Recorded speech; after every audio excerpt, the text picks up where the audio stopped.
Tick tock, tock, tick tock, tick. Tick tock, tock, tick tock, tick. It can't stop how one. Tick tock, tock, tick tock, tick. Tick tock, tock, tick tock, tick. It can't stop how one. You want to serve the Commonwealth? This is your chance. We need you, pal. Tick tock, tock, tick tock, tick. You wrong. You wrong. You wrong. You wrong. You wrong. You wrong. You wrong. You wrong. You wrong. You wrong. And P.S. The J.F.K. show was fire. Yeah, I love the J.F.K. show. Shout out to J.F.K. and James Jackson. Love them. Great stuff there. 39,000 feet.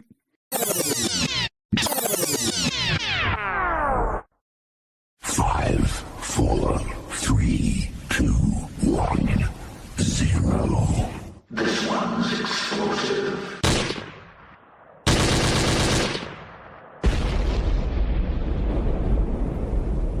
Let's go. You're rocking with the best. We're working too. Yeah. I mean, my man had to run across 3 lanes. We're working too. Yeah. On and on. Back in the days when I was younger. Yeah. Turn me up in the headphones. Summertime vibes, you know what I mean? He put it on my mama. Where's my ladies at, on my mother's at, you know what I mean? Yeah. State to state, worldwide. Listen. We pilot through the struggle, above and beyond. It's a long fall from pride. What you standing on? Goals in plain sight. Get your landing strong. He fucked up to play because he ran it wrong. Underbelly of Boston, filled with racist rats. The sneak gets away, but it often traces back. They digging up the bodies, got DNA to match. Feds listening to your boss, he got life for rap. Damn. Seems the greed indeed, it was trolling you. Court closed wrinkle, they smellin' like mildew. Old Spice in the air, old law holding you. It's in God's hands with a creed overview. Too many suckers pulling, not enough pushing. Feeling like Guru, driving Boston to Brooklyn. God's working overtime, devil is cooking. Got shot twice, survived, but the cancer took him. Damn, back in the days when I was younger, Dad was never home, he put it on my mama. I was just a baby when I seen all the trauma. But on guard, we gonna shine every summer. Back in the days when I was younger, Dad was never home, he put it on my mama. I was just a baby when I seen all the trauma. But on guard, we gonna shine every summer. Come on. Daddy wasn't around. Mama held it down. How'd you raise us on your own and never let us see you frown? Superwoman, you a superhero in my eyes. All my mothers in the chat. Sure we had better lives. All my mothers. You an angel like you came down from the skies. Put them ones up. All my mothers. On God, on God, yeah. God. All That's my mothers. God. Ones up. Come on, let's go. And to all the ladies having babies on their own, I know it's kinda rough and you're feeling all alone. Feds picked up the case so far away from home. Try to stay focused, don't let your mind roam. It gets real, all the miles and abuse. We really in pain, you know we just smiled through. I grew up a good kid, got with a wild crew. Facing the truth, in denial, paying dues. And Dad never knew what he belonged to. A wild juvenile, grew up in reform school. All the trauma, what I write this song to. Make the song cry, but I'm a strong dude. I 129 with a brand new rag. I'm a dad myself, Papa got a brand new bag. Break the cycle, it's like I'm not even mad. You put it on my mama, I left it on the track. Back in the days when I was younger, Dad was never home, he put it on my mama. I was just a baby when I seen all the trauma. But on guard, we gonna shine every summer. Back in the days when I was younger, Dad was never home, he put it on my mama. I was just a baby when I seen all the trauma. But on guard, we gonna shine every summer. Oh yes, we're gonna shine every summer. Karen Reed will be free. James Jackson and J.F.K. will be in the neighborhood near you. Everything will be alright. Let's go.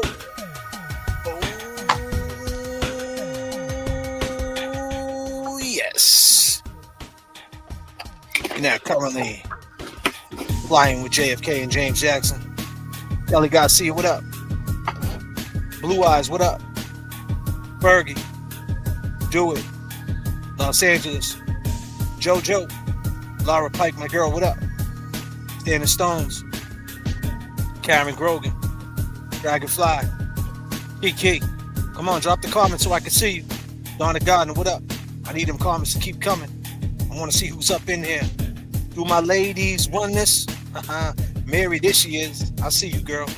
See you all the time. Reggie, what up? Appreciate that. Becky G.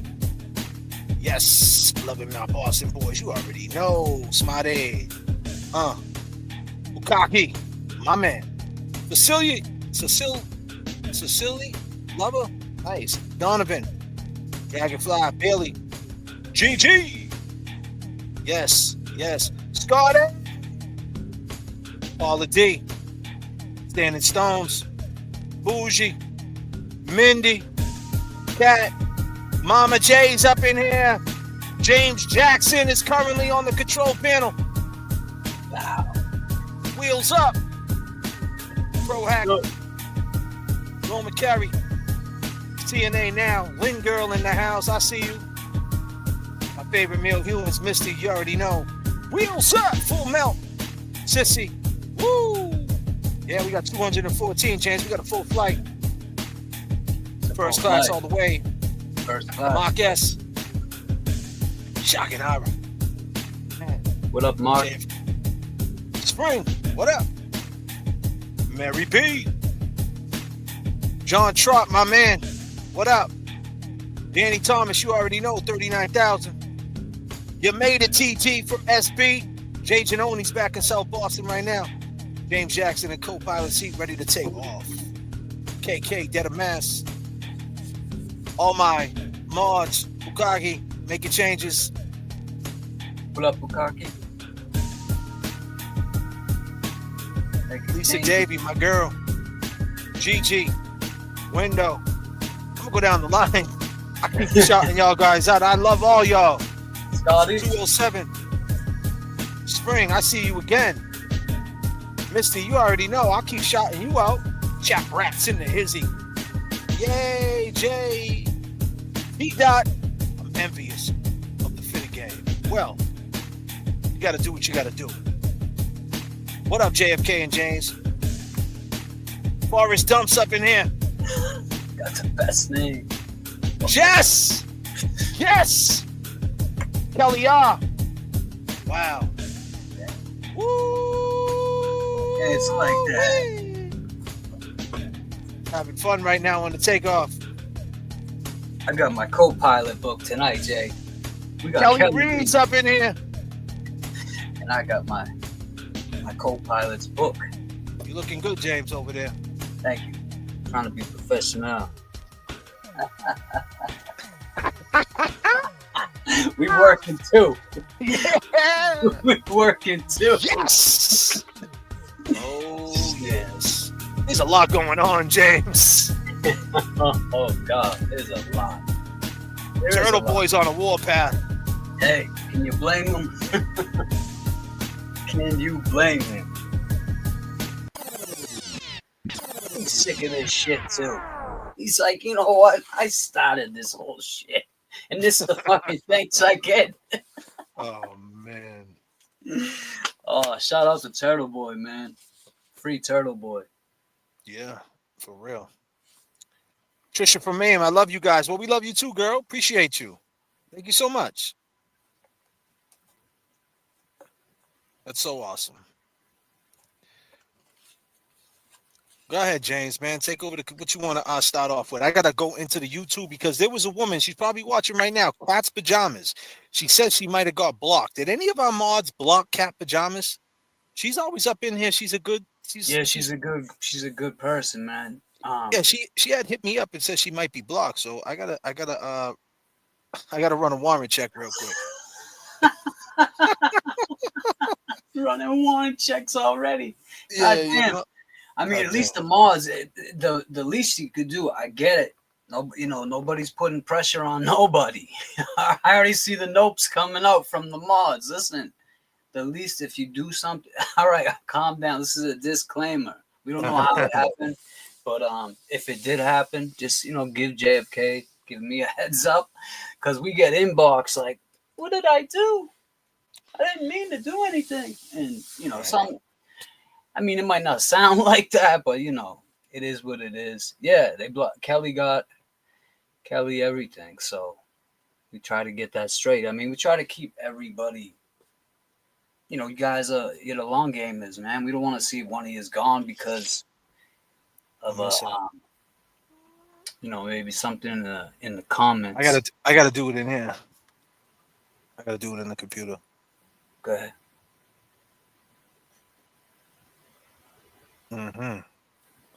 So Turtle Boy had something to say about some content creators like spreading false narratives and making it all about them and kind of taking this like conspiracy theory to a whole other level. And we had a conversation about this one woman one time who said that Matt McCabe was the one. Yeah.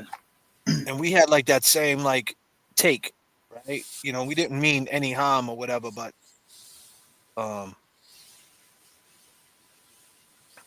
she said this, The phone's still downstairs because Fat Matt had it in his pocket, remember?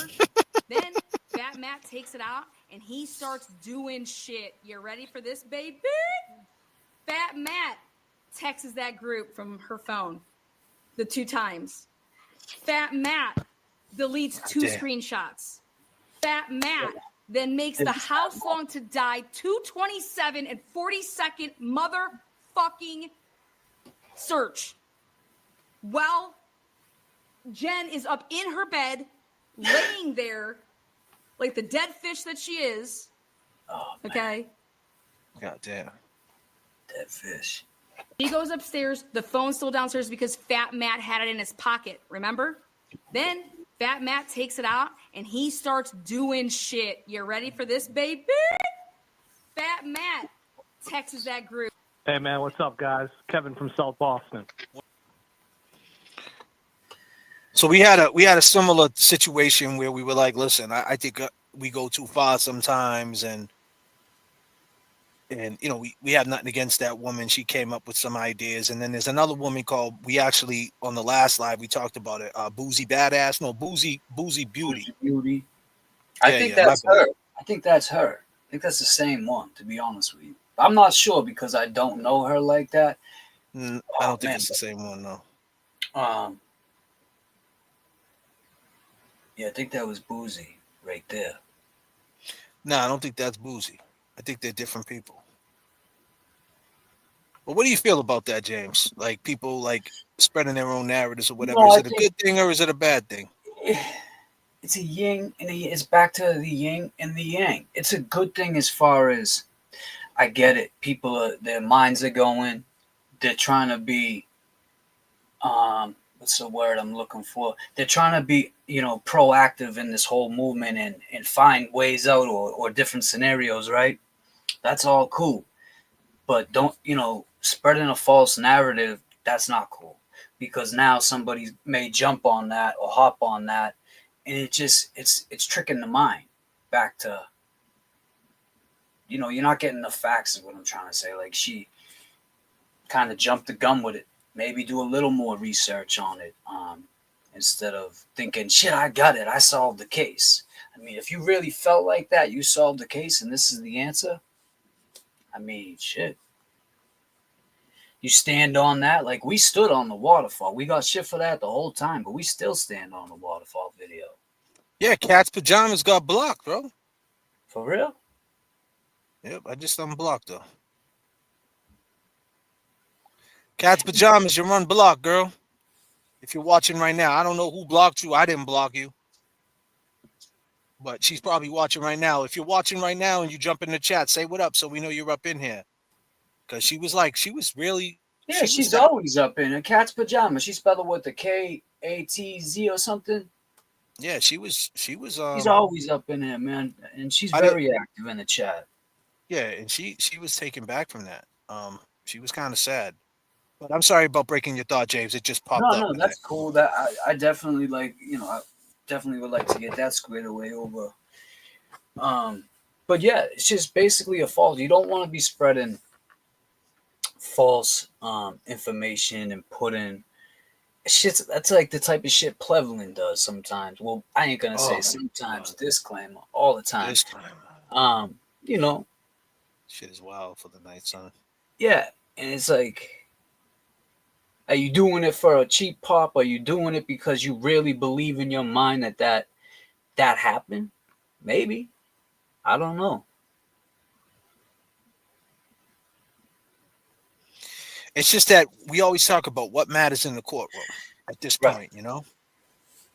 And that's what it comes down to. We talk about it all the time, you and I. There she is. She's back. She's Cat's back. pajamas. Man. Your man JFK didn't forget about you. See that? I had you on my mind all day. I'm like, damn, man, what did I have to do today? I was like, you know what? Did I have to buy new underwear? I got to do that too. I need new socks. Wait a minute. I need some cat's pajamas, son. There you go. And that's how it went down. I remember that call. Shit. I'm dropping everything I got to do right now. Even got herself a new emoji. Look at that. She's part of the Not Fucking Around crew, James. Oh, yeah. Oh, fucking yeah. Well, I'm glad you're back. Yeah, and what's sad is she was watching on her TV right now or whatever, and she's blocked. And she's sitting there, the poor girl's like, I'm blocked. Can't say nothing. Can't say nothing. You know, what the fuck? That's not nice. Whoever blocked her needs to calm the fuck down with that block button. God damn, man. What the hell we blocking cats for? What's going on? Oh, shit. Right? Fuck we blocking cats for, bro? I can leave the cats alone. Leave the kitties alone, doggy. Man. Damn. That's crazy.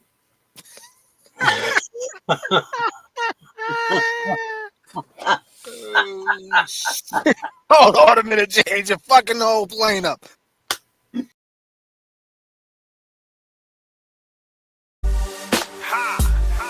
J.F.K. Spending the time. Can't sleep.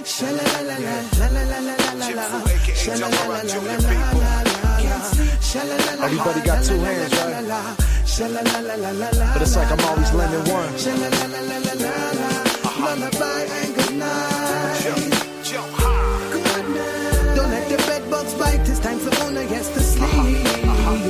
Good night. Sleep is the cousin of death. It's like you when you sleep. It's like you hold your breath. Good night. Daily I wake up on the wrong side of the bed and I hold my head. Ain't no time yes for lullabies. Cause if I can't sleep, the world stays up with me. Spaces and time, so many lockdowns. Spending the time, I render the rhyme. They must be out there fucking mind. Insecurities messing with their maturity. Please, their energy level does nothing for me. Still on the run like Nori. And these streets be like bull sharks with the territory. It's the same story. Try to pull apart and run a change. But before you left the game, you wasn't in the right mind frame. And if I can't sleep, then the world can't sleep. Got my speakers on blast, playing fuck the police. Still DRE with my Dre beats, repping my crew. Show off. And we playing for keys. Wrote this in the terminal. Planes cold like jacket thermal. 39,000 feet with eyes that will burn you. My external looking swell. Never know you're maternal. Even if talk to ours, read your health journal. Don't let the bed bugs bite. It's time for owner gets to sleep. Good night. Sleep is the cousin of death. It's like you when you sleep. It's like you hold your breath.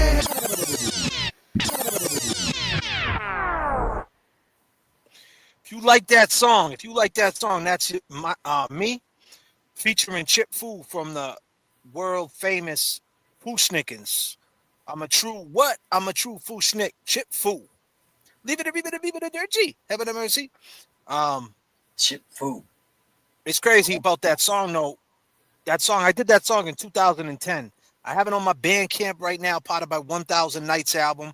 There's some songs from the now and from the past. The name of that song is called If I Can't Sleep. It's crazy because I wrote that song. My man Pat from Malden, Patrick Callahan, died of cancer. And I took him out to LA. I took him out to LA. I took him out to Vegas, his very last ride. We took the plane out. We went out to Vegas. We were supposed to drive to Los Angeles. He didn't make it. He was in the Tropicana. I was staying at the Aria. He got sick in the Tropicana.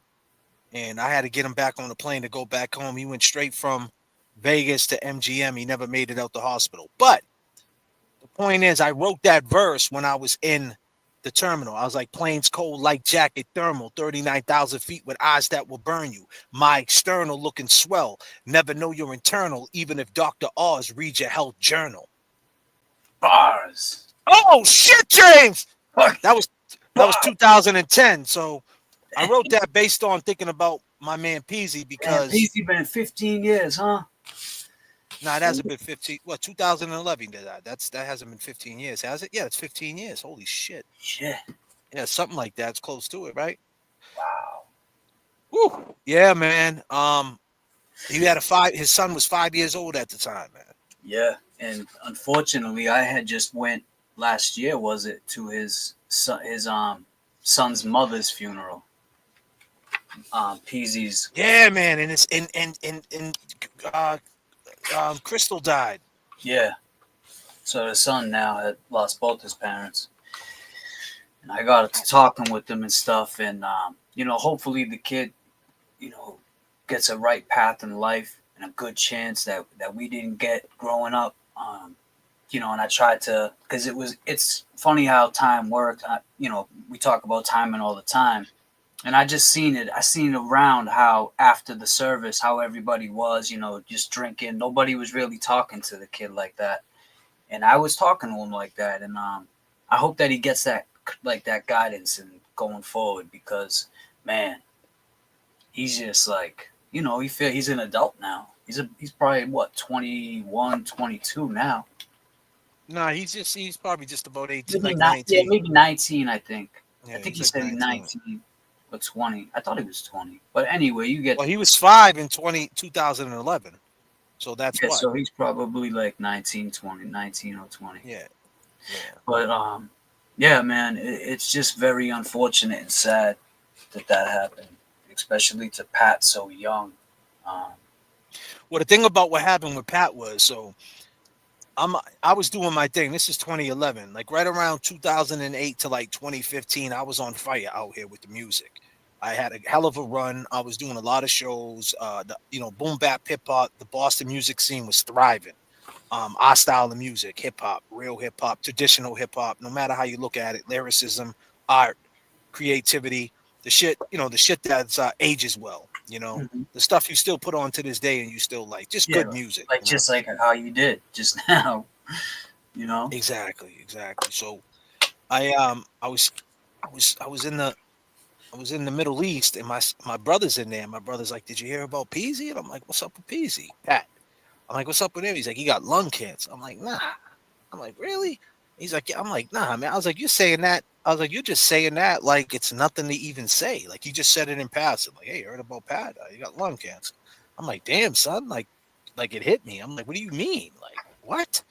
And he's like, "Yeah, blah, blah, blah." But it was more than just lung cancer. It was like a form of cancer that attacked the lungs and then spread around his body fairly quick. So when I got with him and I was like, "Listen, you don't have to be inverted about it." He had a lot of people on his team. There's some people on his team, like, at the time, shaving their head and doing all that stuff. And, I remember the crew he was hanging around. And then he went to, he did the chemo and all that, and he came back to life, bro. My man went from a bald head, full head of hair, came up to like 190, looked like a whole different dude. I'm like, holy shit, man. I'm like, you're back. And then like, and then one day, like me and him are kicking it because he was just getting on his feet. The chemo and all that, like getting his strength back. So I lived down the street from him, well, down the block, kind of. He lived on one half of Broadway. I lived on the other half of Broadway. So like I said, after the gym, I said the story before. So after the gym, I'd go meet him to go get a late night coffee. It was summertime. And I'd go meet him and go get an iced coffee late night. Dunkin' Donuts, I called it Hollywood. Shit was open all night. It was just crazy, just people watching. And we would just kick it, and I would go over, some music, and he just liked that. He just liked the behind the scenes shit. Like, oh, what's that beat for? Who's gonna be on this and who's gonna be on that, and who's this and who's that. So next thing I know, long story longer, he comes to me one day and he's just like, "Man, I'm going to get my scans." And I'm like, "Oh, okay." And he went to go get his scans, and it came back and it was in his liver. and it was in his kidneys. And it was just a tough day. It was a tough day, and that's when I was like, "Listen, man, I got a show in Vegas, and I got a show in Los Angeles. We're going to Vegas, then we're going to Los Angeles. You want to roll out?" He's like, "Yeah." I'm like, "I got you the whole trip."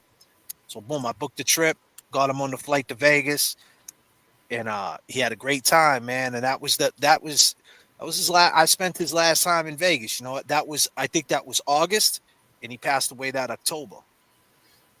So yeah, it was fast. Yeah, man. It was tough, man. It was tough, man. You know. Yeah, man. A lot of stuff like that in JFK and I's life growing up. You know, we've seen a lot of different things, and you know, just hearing stories like that, and JFK being he talked about this himself, being a cancer survivor. It's just real. It's real talk, man. It's real life. Oh yeah, it's the worst, man. You hear them 3 words, you got cancer. It's just a shitty feeling, man. Absolutely. Especially in absolutely talk is Amy. Fuck cancer for sure. Especially when you're sitting in the bed, you know what I mean? Like, I'll say this story again. So anyway, I end up at the hospital and I end up getting an emergency colonoscopy. So I'm in this hospital. I end up staying there. I go to the emergency room. They're like, "Listen, you got to drink this. Tomorrow's your colonoscopy." So I end up doing the whole thing. And then boom, they come back to me and they're like, "We can't do it tomorrow. So you want to go home and book the appointment? And we're not sure we're going to get you in on that Monday because the weekend." I was supposed to do it that Saturday. It was like, so I went in there, I think on a Thursday, and they told me that Saturday we're going to get it done or something. And I was like, all right, cool. So I hit the drink and I did all that. And at that time I was bleeding from that. You know, I was bleeding. So I just didn't like seeing the blood. You know, that shit. Yeah. I was just like, that shit made me so mad because I knew something was fucked up. You know what I mean? But anyway, so then that Saturday, let's just say they're like, "Oh, we can't do it until that Monday." They're like, "So you could go home if you want, and you could try to book the appointment from the outside, but it's not to say that you're going to get in there by Monday. They might stretch you out until a week, 2 weeks later." I'm like, nah. You could definitely do it Monday. They're like, I'm like, well, I'm staying. They got dying on the fucking TV. I'm chilling. What do you need to do, man? You know what I mean? So I just stayed up in the room, and then I had to do it again. You know what I mean? I had one night off, and then I had to hit the shit again, and I had to clean out all over again. So then, boom, I did the colonoscopy, and it came back. But the point is, as I'm sitting there, I wake up that morning. It's like 5:30 in the morning. These doctors, man, they get up early. Oh, they're in and out of the room all day, all night. And so I woke up, and there's like 5 doctors at the bed, bro. It was like the Ips kid. It was like the Ips. He thought he was getting logged to. I thought I was getting bundled, dude. I thought it was a 72. Oh shit, Luna, what you doing over there, girl? In the bed, man. I'm like, damn, man. Oh, hold up, my bad. 1 second. I'm just gonna rip this whole joint down. Damn, Luna. I know you love me, girl, but hell yeah, man. They was at the bed. They surrounded that joint. They were like, you know, right when you open your eyes, they just all sitting there like, "How you doing?" I'm like, "Well, I'm doing all right, but there's 5 of you here, and I can only assume things ain't right, you know." But yeah, a breast cancer survivor, Spring. Nice. Thank God. Melanie Gore. Laura Pipe. What up? Luna once again invading. She's part of the show. Oh, when man.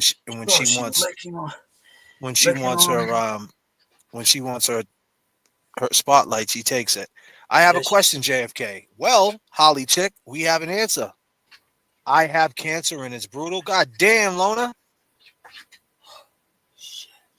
Prayers for you, girl. So sorry to hear that. Lona, and I'm happy that you're here. Yes. I'm happy you're here with us. Everybody prayers for Lona up in the chat. Yeah, put them prayer signs up for Lona, man. Prayer signs up for Lona. Wow, huh? Well, I don't believe in coincidences, and we had no intentions of talking about that story about Peasy. So you're here for the right reasons, Lona. God bless you. And that's what music does. It takes you back. It documents time. So that's why music is so timeless and things like that, because it takes you back to the space and the time, and it's got meaning behind it.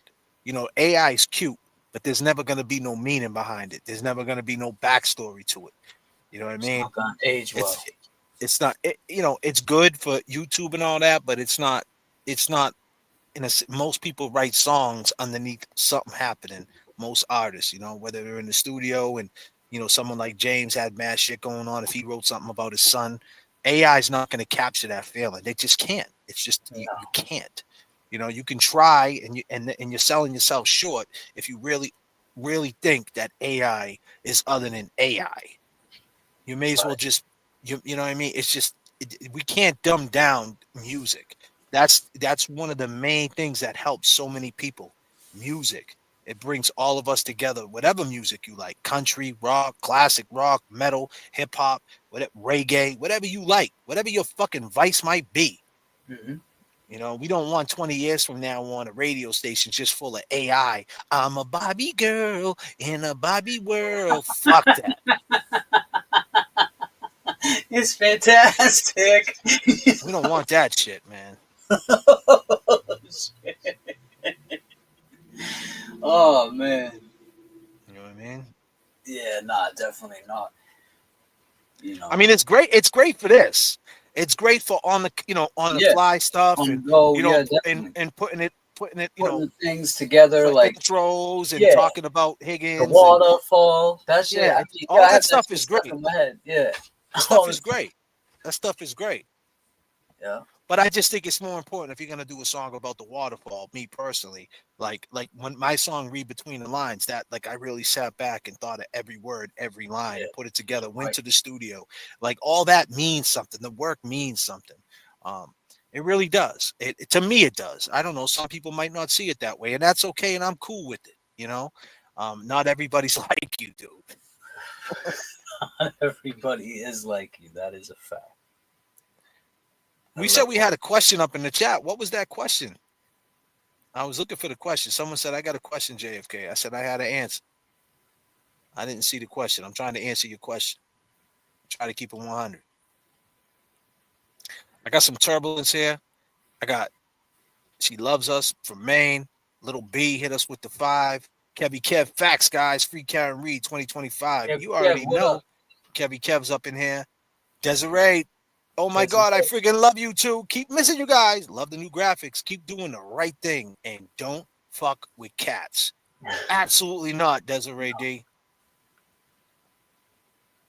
I don't know who blocked her, but whoever did that needs to calm the fuck down. Now. You know, so this guy Plevin, man, this guy, he was just on a podcast and he was trying to, you know, he's such a clown. He jumped on this dude's podcast. This gentleman, what's his name? I think it's Broken Baker, something like that. He jumped on his podcast and, you know, he just wanted to be interviewed.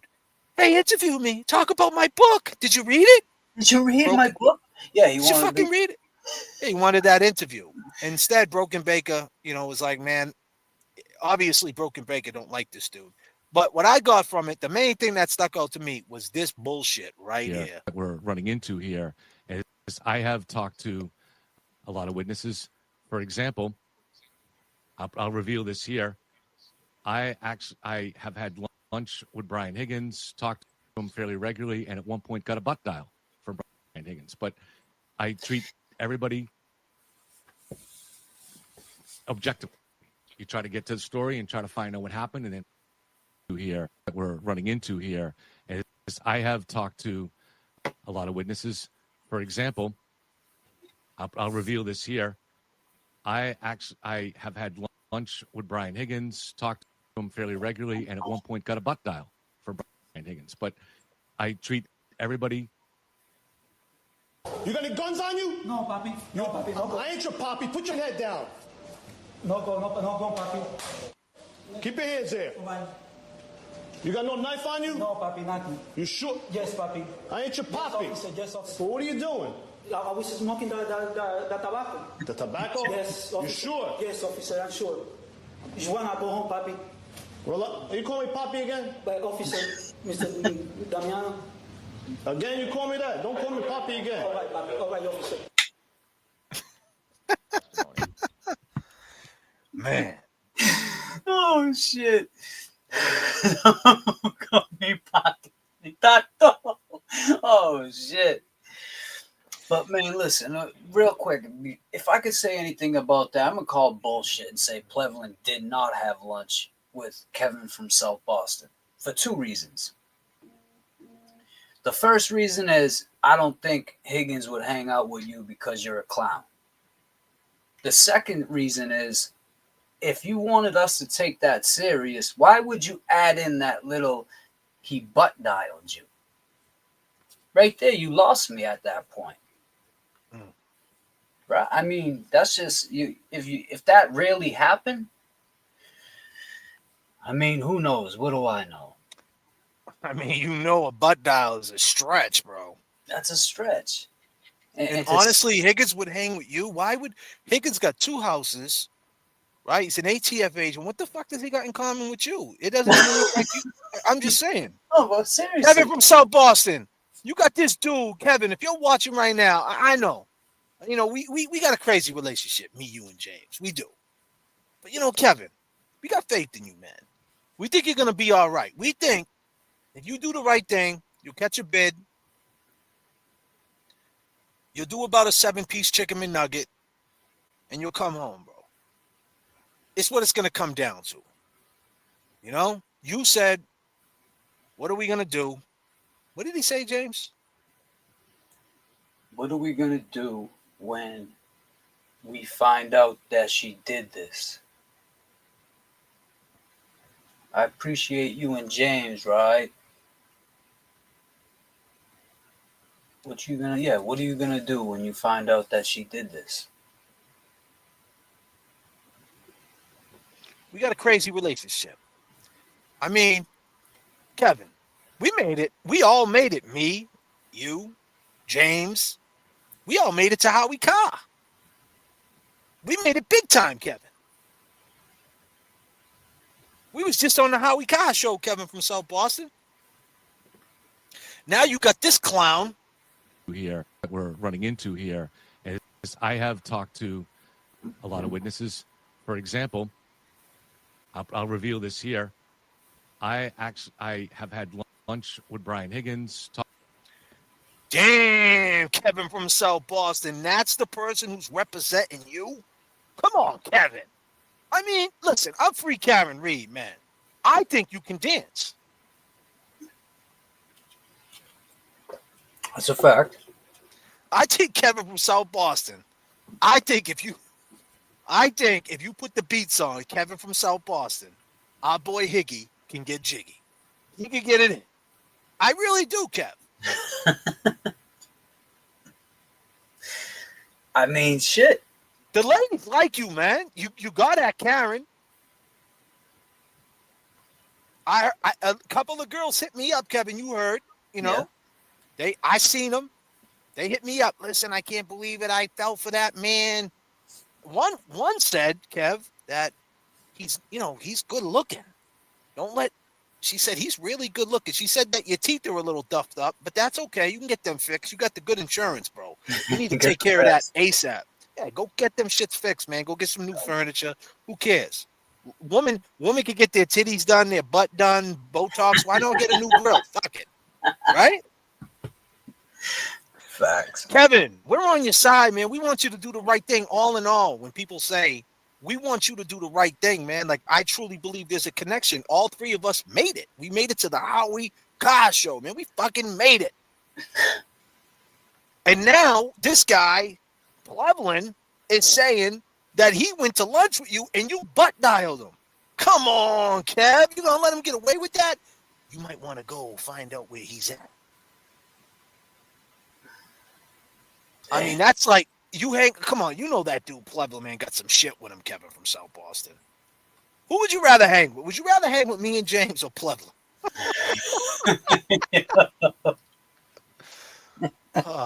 Yeah, Kevin. Damn, man. That's crazy. I mean, what would Seaside think, Kevin? Seaside would definitely have something to say about that. I mean, shit, Seaside might actually pop up in the chat and tell us what he thinks about that, because you know he's seen it. It's probably floating around. You know? They had lunch in an attic, Blue Eye says. Oh, goddamn. Plevin heard Jiggy call JFK, so he had to kind up you. He had to one-up us? Yeah, one-up us. There's a gag order, so no doubt that clown has lunch with him. I don't know, JFK. He does have the dope sign behind him. You heard about that? That's right, Patrick. He does. Yeah, but we on here, we laying down the groundwork. Let's go! We all gotta live, all gotta die, all gotta give, all gotta thrive. You should love yourself first, adapt to survive. Life could be worse, are you satisfied? Someone say to stop, I just pray you flop. I'm gonna make it hot and hit the top spot. Started from the ground, call it groundwork. Yeah, you are not around, so come around with me first. Put this game on my back and feed the pups. Put you on paper, have you in cups. And dirty, will have you back in the cut. New man status, like what the Static on the beat, Bobber on the chorus. Trying to double up like that kid Marcus Morris. The game filled with glamour and all the fortune. She got 2 kids, what about the abortion? Facebook timeline, homie, you goofy. The Fetty killing everyone, the world is spooky. Deadbeats, wanna be left alone, life of chaos. Mixed with methadone, the game grimy. Like shit in a stall, ice agents. Watch you slip and fall, was a good kid. Got shot in the temple, mom's on Adderall and she went straight mental.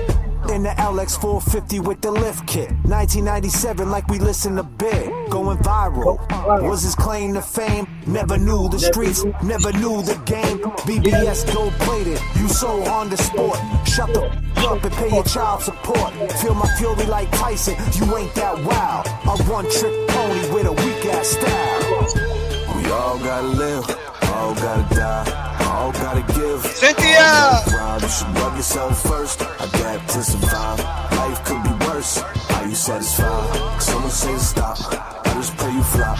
I'm gonna make it hot and hit the top spot. Started from the ground, call it groundwork. You are not around, so come around when we in first. This next level, flow like a vessel, making such an impact that they can't forget you.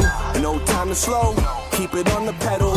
When you got something special, never settle. Let my soul shine, never sold mine. With these bold rhymes, going full time, full grind, no half pipe. That's right, send me to the afterlife if you don't pass the mic. Let's go. 12 years in, relationship with the pen. Married to the music and it's never gonna end. Even when I die, she'll be right by my side. Check my coffin, look inside, I'll be buried with my rhymes. Nowhere to go, back to the wall. Can't lose hope, gotta have it all. Can't be late with words, now these verbs in a race. I rehearse and I aim, and it's nothing less than great. All gotta live, all gotta die, all gotta give, all gotta thrive. You should love yourself first, adapt to survive. Life could be worse, are you satisfied? Someone say stop, I just pray you flop. I'm gonna make it hot and hit the top spot. Started from the ground, call it groundwork. You are not around, so don't come around when we in first. Here that we're running into here is I have talked to a lot of witnesses. For example, I'll reveal this here. I have had lunch with Brian Higgins, talked to him fairly regularly, and at one point got a butt dial for Brian Higgins. But I treat everybody. Okay, hit the heel toe, hit the heel toe, hit the heel toe, let's go, let's go. Hit the heel toe, hit the heel toe, hit the heel toe, let's go, let's go. Y'all ready? Okay, hit the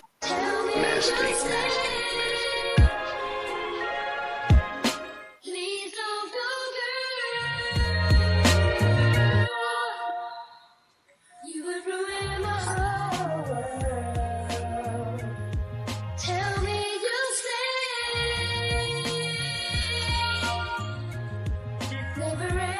family has now gathered. Her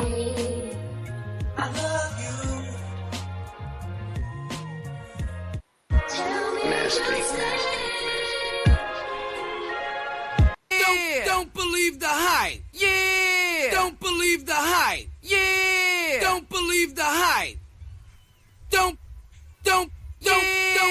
believe the hype. Yeah. Don't believe the hype. Yeah. Don't believe the hype. Yeah. Don't believe the hype. Don't believe the hype.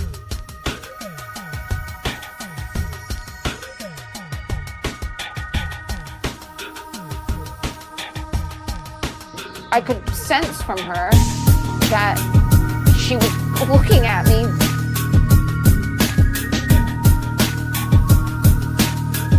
To the master bedroom, and I said, I think I need to leave. I said, I think John's mother thinks I did something to John. have the wherewithal to think maybe I need an attorney. As soon as I interacted with John's mother at John's house, when we were driving home, I said to my father, I gotta get an attorney. That's a smart move to get legal advice under those circumstances. She had hired an attorney. That was it. No more contact.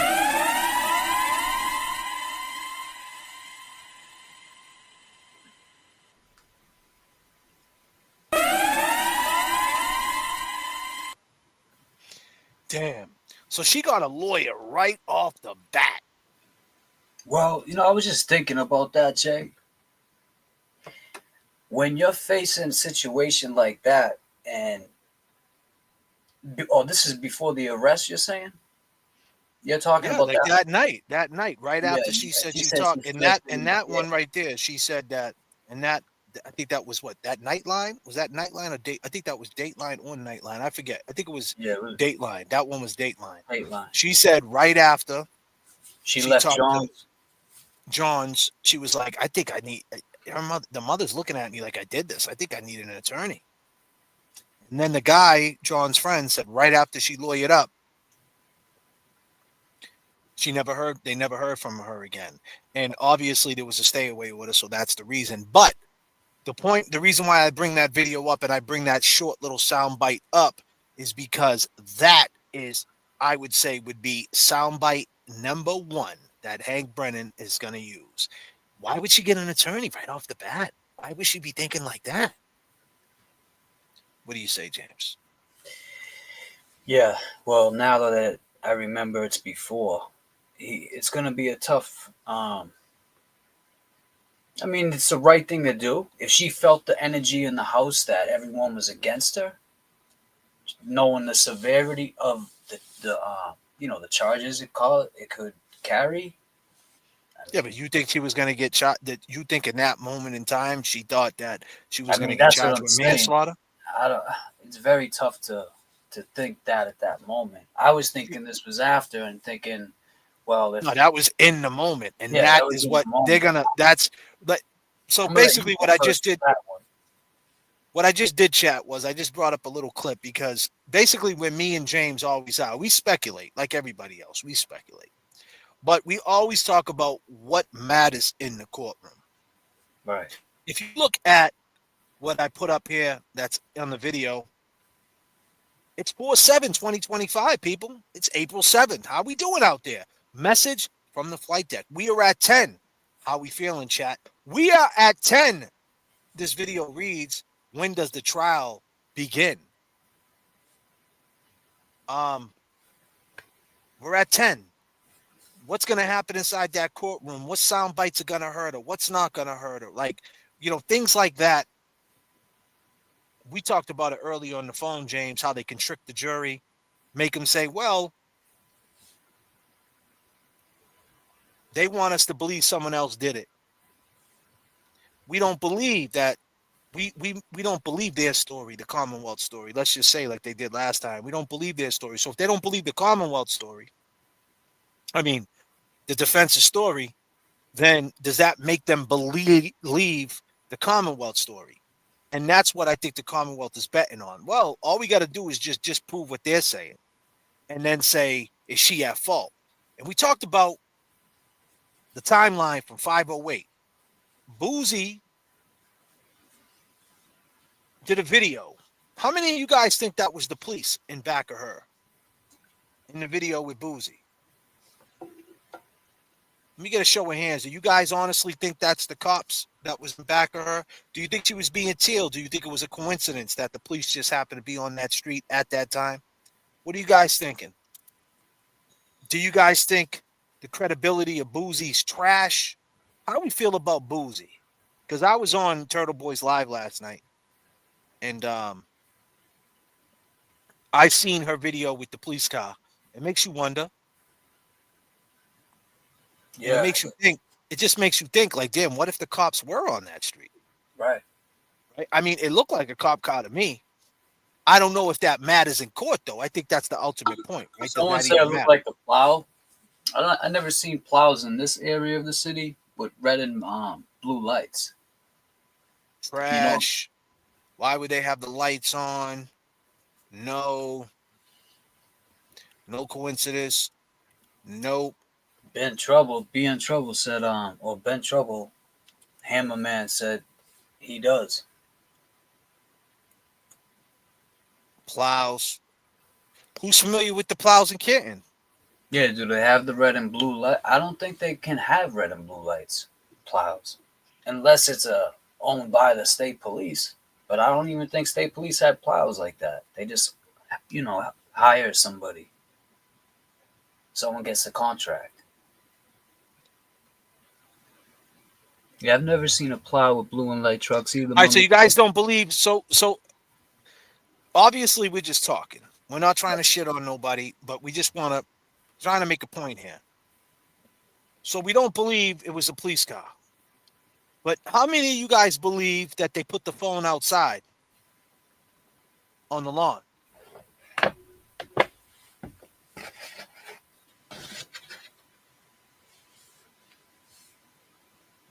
And Lexus headlights are blue, and when you first turn them on, after a minute they turn white. They could have turned on the lights to make the traffic signal turn green. There's a light right there.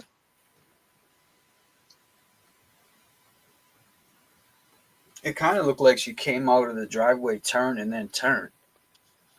There was a light. That's a good point. It could have been the reflection from a traffic light if there was one nearby. But where would the blue come in? So Hockey KC saying they believe the phone was put outside. We don't do polls over here. Pause. I'd rather do the manual, the manual work, and just go through the chat. That's the least I can do for you guys, right? Is do a little work for you guys. 100% phone on the lawn placed there. Southeast Sally. 100%. 100%. Yes. Yup. Jury's still out on that one. Well, nope. The phone would have had to have been placed there regardless because his body was placed there, right? We can all agree on that. So we're gonna believe. This is be clear. Hold on a minute. Don't throw him up just yet, James. We're in the middle of a disclaimer. I'm hitting him with the horns. I need the X's in the chat. J.F.K. is going to both go into this. X is up. Red X is in the chat. This is a disclaimer. Luna, calm the fuck down. This is a disclaimer. She's in the disclaimer. She's throwing a disclaimer up. That's right, girl. That's how real this shit is. We got the dogs barking. Disclaimer. So this would be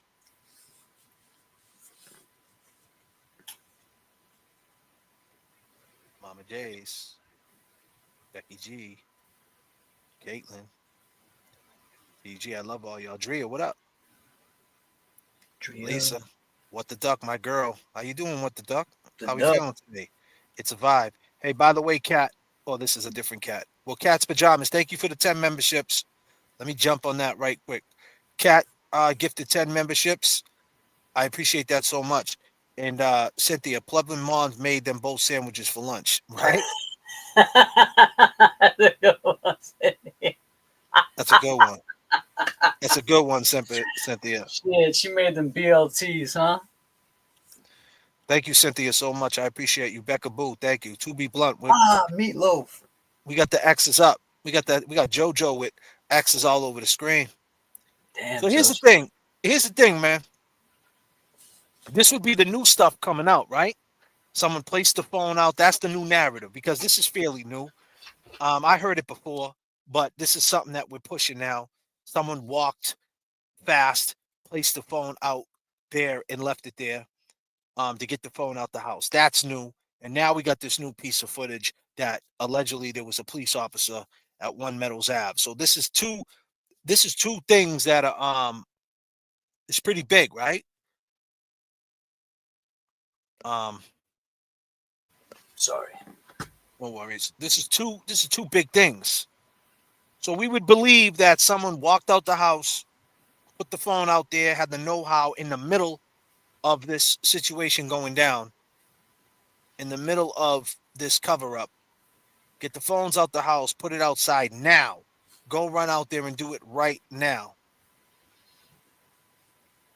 We would believe that.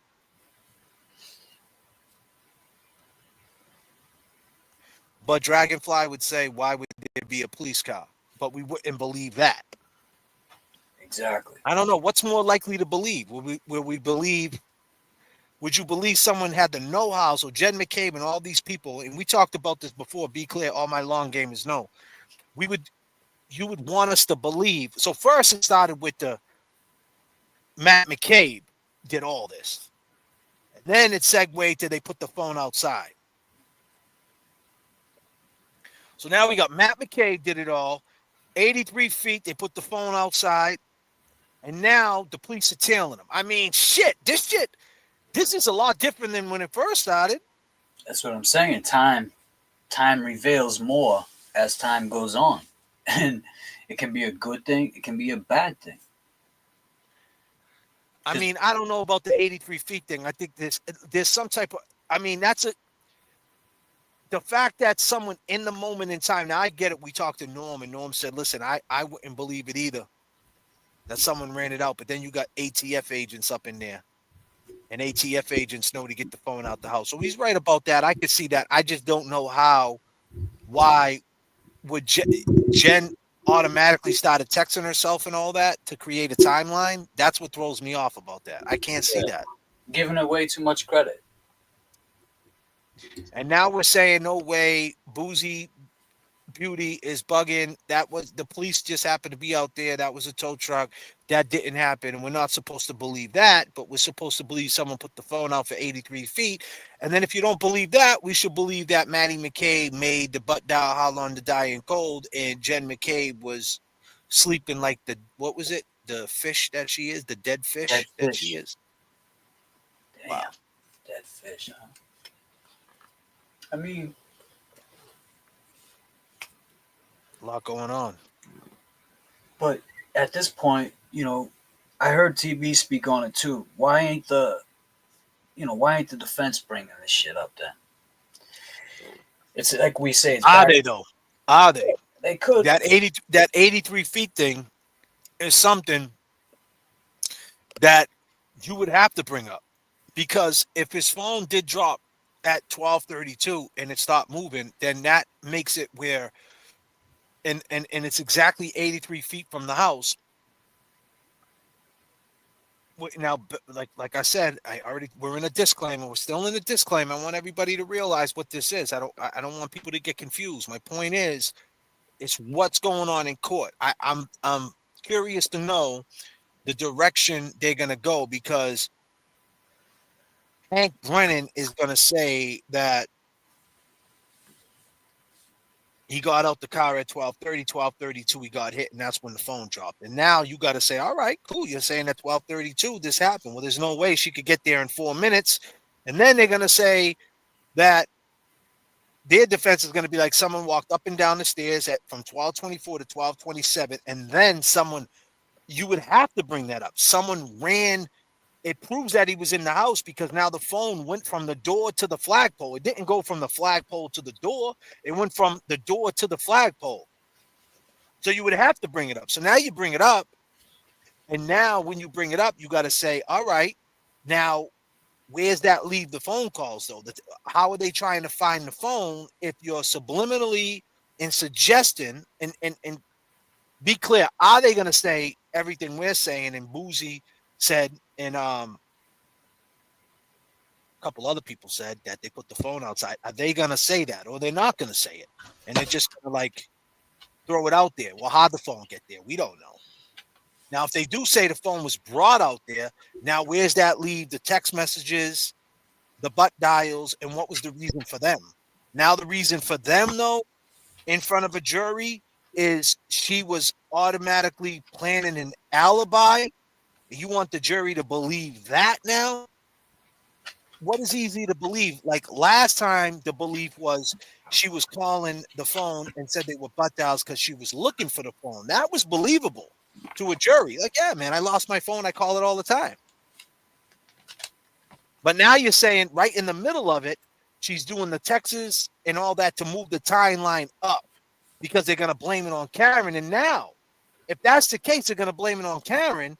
Why would she pick up Karen's phone call in the morning? Or let's just say she didn't know, right? John O'Keefe's daughter called, niece called. She picked up the phone call.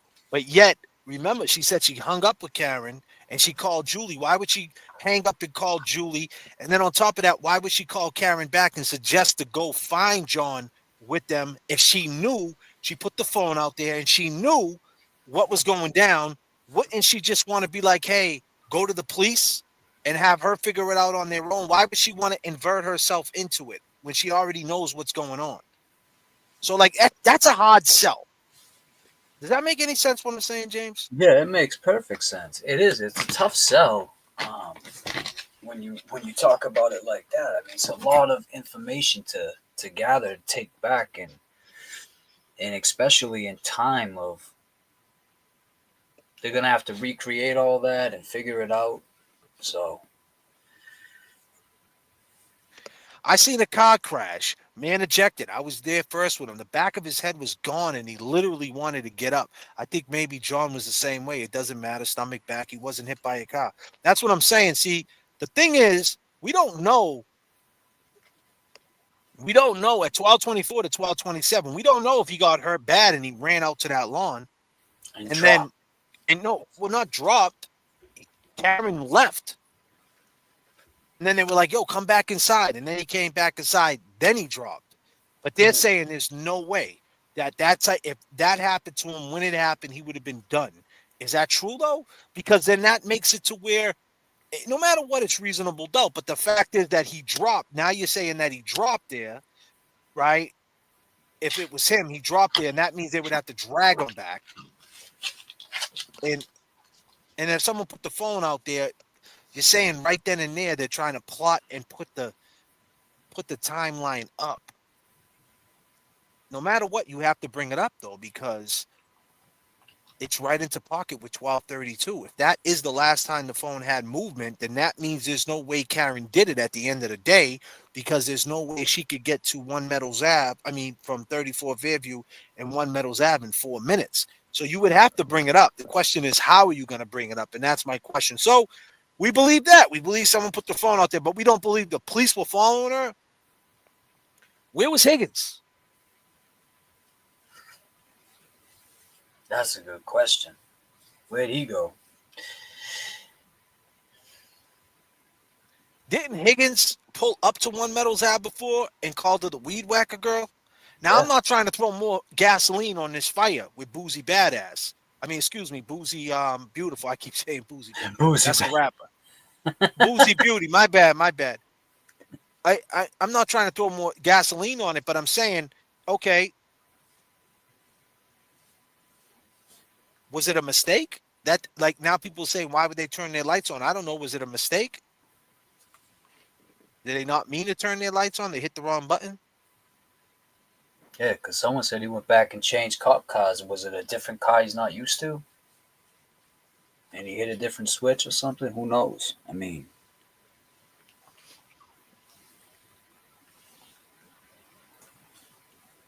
Higgins was MIA. Yeah, Higgins left, man. He left pretty fast. They were trying to show he wasn't in the house. They were trying to show he wasn't in the house. Yeah, by moving the timeline up. But that's the cell you're going to tell a jury? Now the cell is in the jury that right when that went down, she was texting herself and making these butt dials and doing that shit all on purpose. Right then and there on the spot. But that doesn't make any sense. Then why call Julie?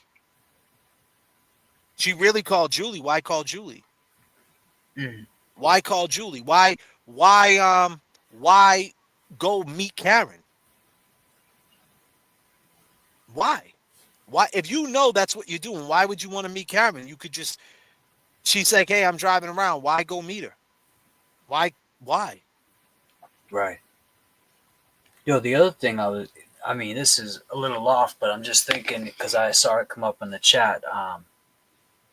Norm, I think it was Norm that said it actually about the cops do put the lights on during a snowstorm.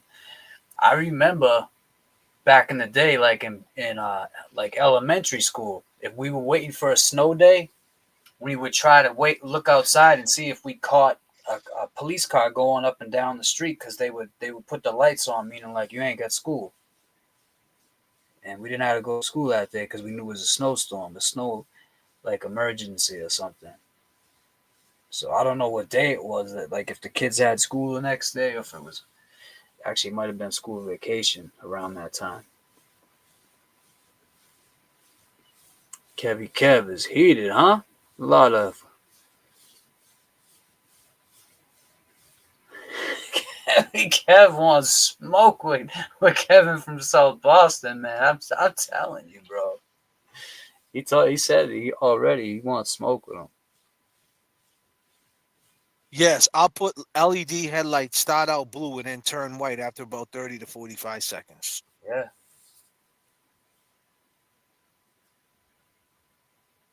Well, we know. I don't know about that. I don't know. Mine's got LEDs. They don't blast blue. No, but that bar, that up top, you can buy. No, but I'm saying he's saying it was somebody else being in trouble. Oh. Is that what you're saying? You're saying it wasn't a police? Are you saying it's a police officer being in trouble? Or are you saying it's not? Be clear. I don't know. I'm just reading the chat, man. Things are flying. I'm just trying to. I'll put LED headlights start out blue and then turn white after 30. Yeah, I get what you're saying. When you first turn them on, that the bulbs it's like they warm up. Yeah, they do. The ballast and shit. I've been confused by it too, JFK, because it seems like it would be easy for Jen just to say she was calling over and over again to see if everything was okay or where he was instead of butt dials.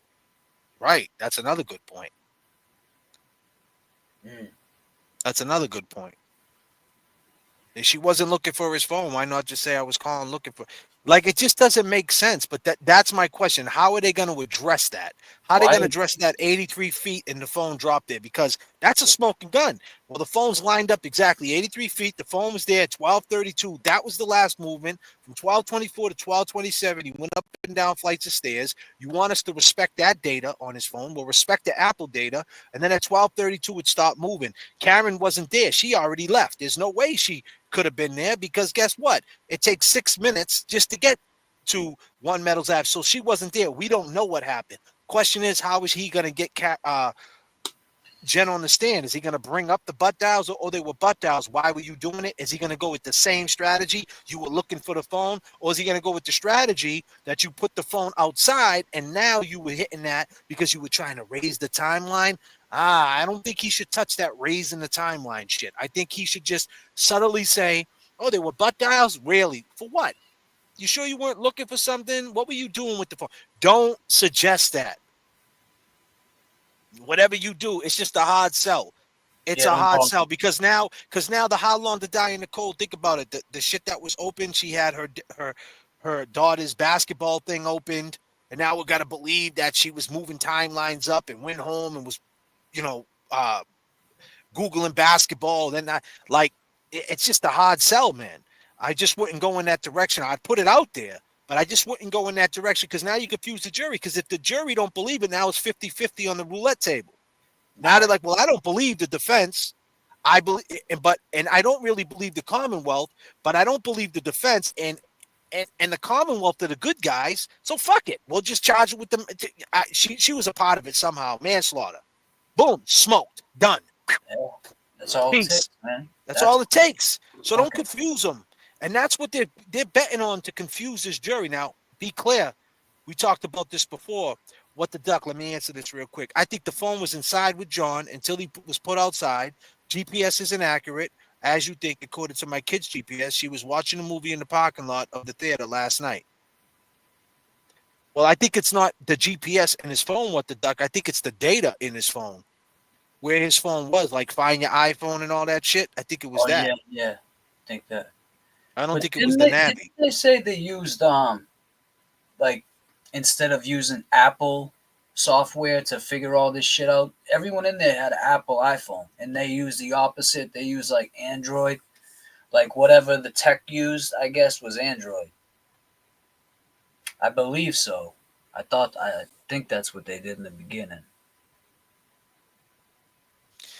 Let me say this. 508, she leaves 1 Meadows Ave. 511, she's seen at the library. 3 minutes later, 5:15,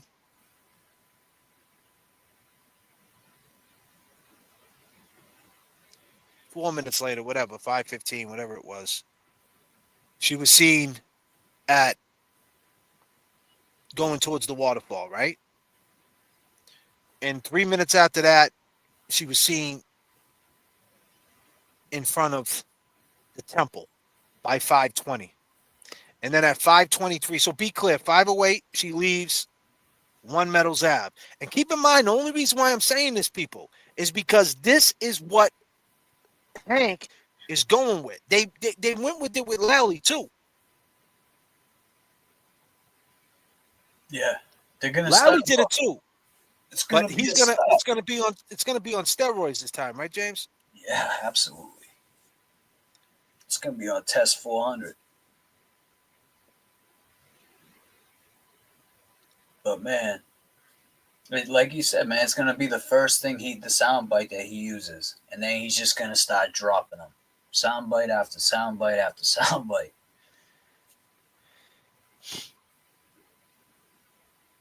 It's gonna be the same shit Lally said last time, and like you just said, it's gonna be on steroids. But he's gonna use all these sound bites and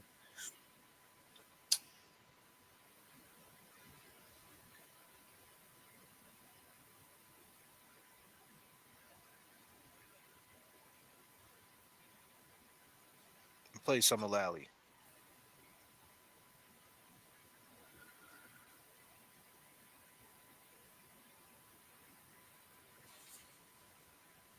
what's this real quick? Someone said.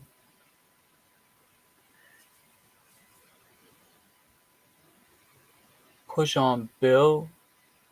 What show is it? Bill Bush show was with Peter Murphy. Wasn't he like a Canton cop or a Boston cop? Explaining about the Lexus light. I don't know. We'll check it out. Over the course of that morning, him where he was found later on the 29th. Again, the testimony from Ms. McCabe that about 12:40 when she's texting him, she indicated in her testimony she couldn't be certain if Mr. O'Keefe was still out front or had left at that point. She wakes up to a phone call from John's niece Kaylee at 4:53 in the morning. This is from an 8th grader, 14-year-old girl. That's why she answers the phone at 4:53 in the morning. She then hears the defendant screaming loudly over and over again, "Jen, Jen, Jen. John didn't come home, got in a fight, left him at the waterfall." The variations, the different iterations of that story as it evolves and changes over the course of that morning. Ms. McCabe then indicates to the defendant, "We saw you outside of my sister's house." Then she starts yelling, "Jen, Jen, did I hit him? Could I hit him?" Then they start discussing, or the defendant brings up her cracked tailbone. Then both Ms. McCabe and Mr. McCabe hear the defendant screaming outside of their home at about 5 o'clock in the morning, or shortly after 5 o'clock in the morning. They go to Mr. O'Keefe's house. And both Ms. McCabe and Ms. Roberts indicates. Yep. And you heard this testimony from a number of different witnesses, friends and family of Mr. O'Keefe, that he had a rule, pretty strict rule in his house as far as you take your shoes off when you come in the house. And so what did Miss McCabe and Miss Roberts both do when they're entering in that house on January 29th? They take off their boots, they come out in the snow, they take off their boots in the mudroom, and then they walk in. Is that proving What Jen's did they innocence? both indicate Or Karen's that guilt? the defendant did that morning when she came back to the house? Walked right in with the shoes. You hear that second voicemail. It's after the defendants arrived back at One Meadows Ave, after her phone is reconnected with Mr. O'Keefe's Wi-Fi. And you can hear the footsteps. Part of that may be in the garage, part of that might be in the house. Why is it that the defendant has no issue with wearing shoes in the house when Mr. O'Keefe has that strict rule? Because she knows where he is. She knows it's not an issue. He's not coming home because she hit him with her SUV and she left him in the snow. Miss Roberts and Miss McCabe are frantically sort of running around the house looking for Mr. O'Keefe. The defendant's not. They then get in the vehicle. They drive back towards Fairview Road, and again, the defendant from the back seat of the vehicle immediately sees the defendant, starts pulling and kicking on the door, and runs in sort of a beeline straight over to where Mr. O'Keefe is laying on the front lawn.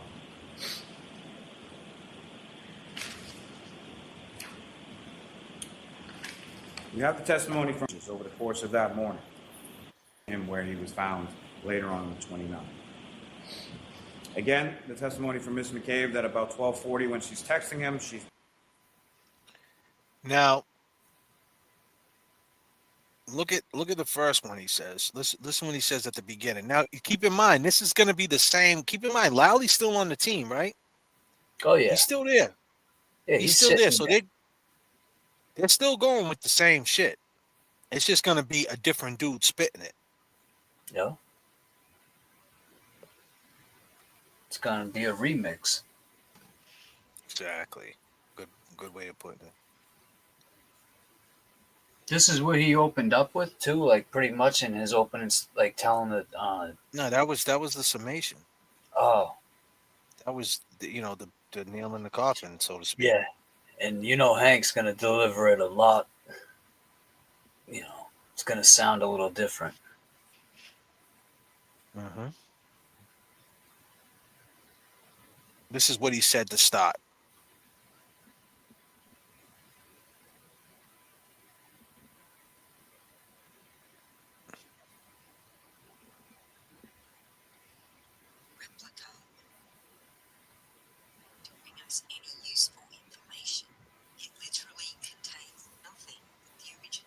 to the world as to what happened to Mr. O'Keefe and where he is.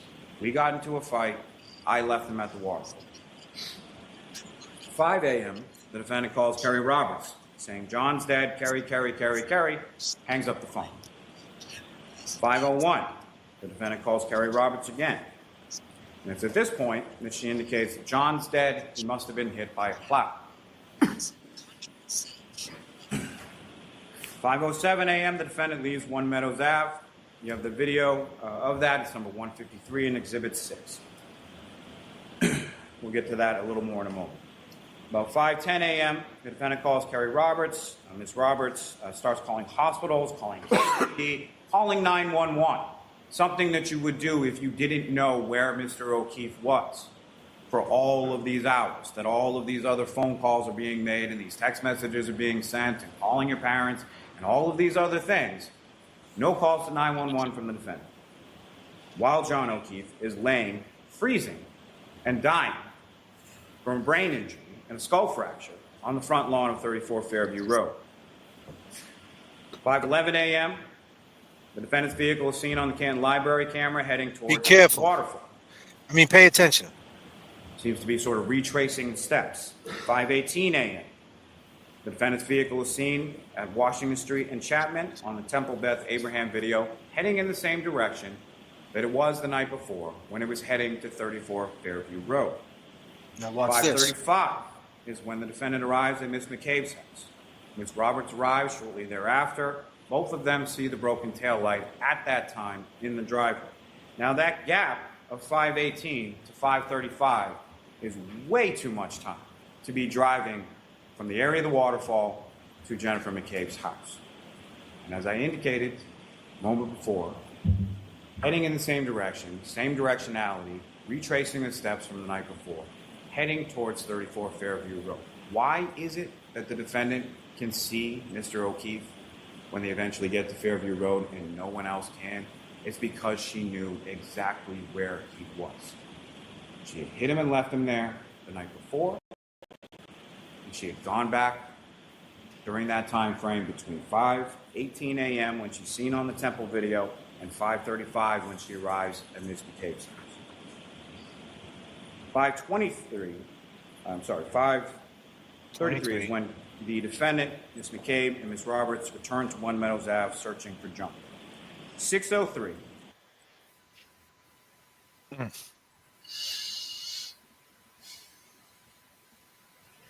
I mean, what else can you say?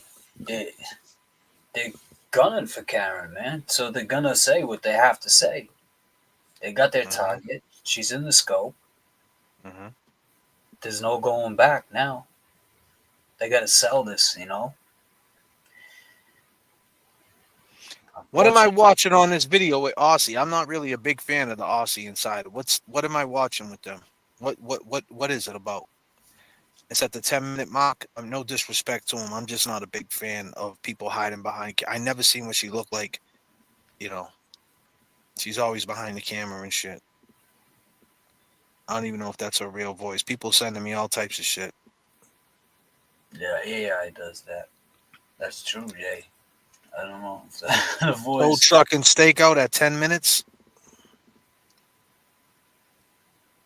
So it's easy TV stuff when you know. So She's talking about the Boozy video. it's the tow truck video. We know the defense have the original. It's fine. They can prove what they need to prove with the original.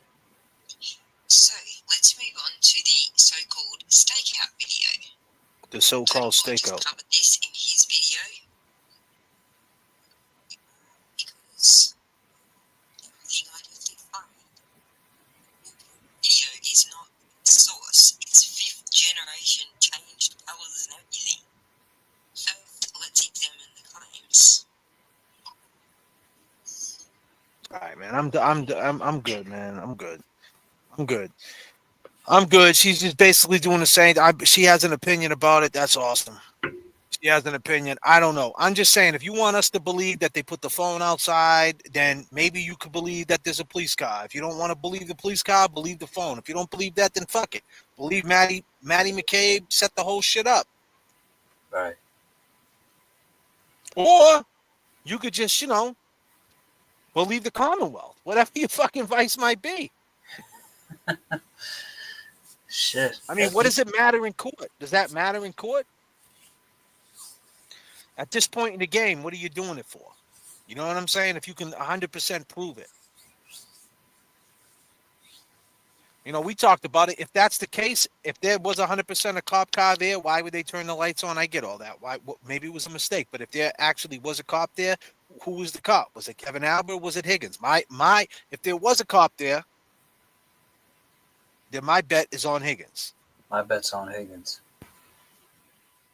If they put the phone outside, Jen McCabe now ups all the timeline, and then she deletes it all when she could just say, yeah, I was calling. She doesn't have to delete it.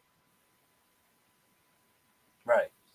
She never had to delete it. She could have just been like, yeah, I was calling looking for him. I didn't know where the fuck he was. He never came in the house. I just talked to him. I was just calling him, see where he went. Why'd she delete everything? If she put it outside, it would make more sense not to delete it. Be like, I was just calling to see where he was. I mean, but that is something, that particular piece of evidence, that 83 feet, is something that I would assume the last trace of that phone call at 12:32, they're not going to argue that. They're going to be like, yep, 12:32 is the last time he moved. He was in the house at 12:24 to 12:27 up and down the stairs. 12:32, the phone moved. But We don't know what happened. Who knows what happened? All we know is Karen wasn't there. That's all we know. Question is, do you think Hank Brennan took that ride, James? That ride from 34 Fairview? I would say either him or one of his PIs. He's definitely got a PI that works for him, I would say.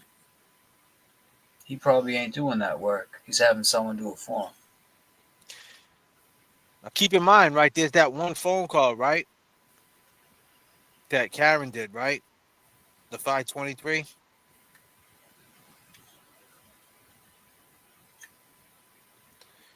That 523 phone call, man, that's going to be a big, big, big phone call.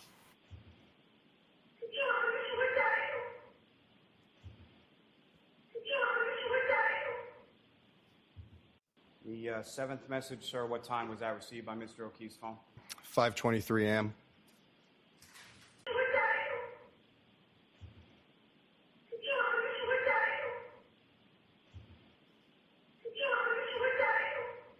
Down from day one. Welcome to Death Row. That's a big, big phone call right there, 523. Because keep in mind, 518, right? From 518 to 535. The last time she's seen on camera is at 518, right? In front of the temple. You there, James? Yeah. In front of the temple at 518. She doesn't get to Jen McCabe's house until 535. So at 523, she makes a phone call. Where was she from 523 to 535? They're going to say that phone call was her right in front of 34 Fairview saying, John, is that you? Not John, where the hell are you? John, where the fuck are you? John, was that you? That's what they're going to make. That's what they're going to throw that out there. Yeah, they're definitely going to try to go with that.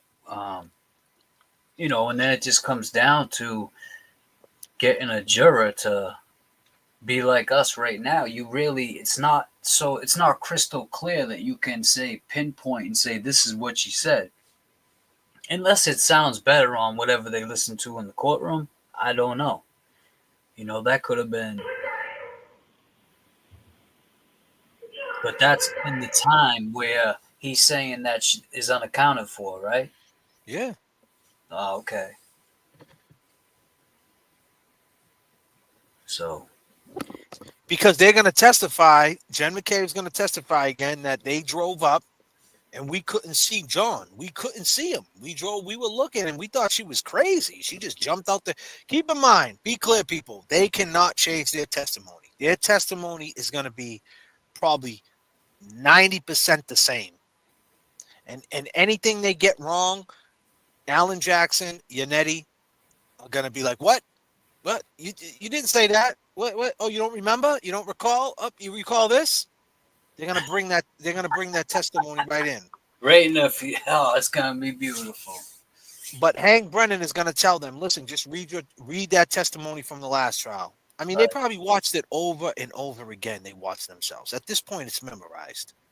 So it's like they're gonna say the same thing. We don't really gotta think they're gonna say anything different. That's what I'm saying. The only thing that is different is sound bites, Hank Brennan, the witnesses on our side, and how we gonna push this third party culprit. Are we gonna push it like she ultimately did not do this?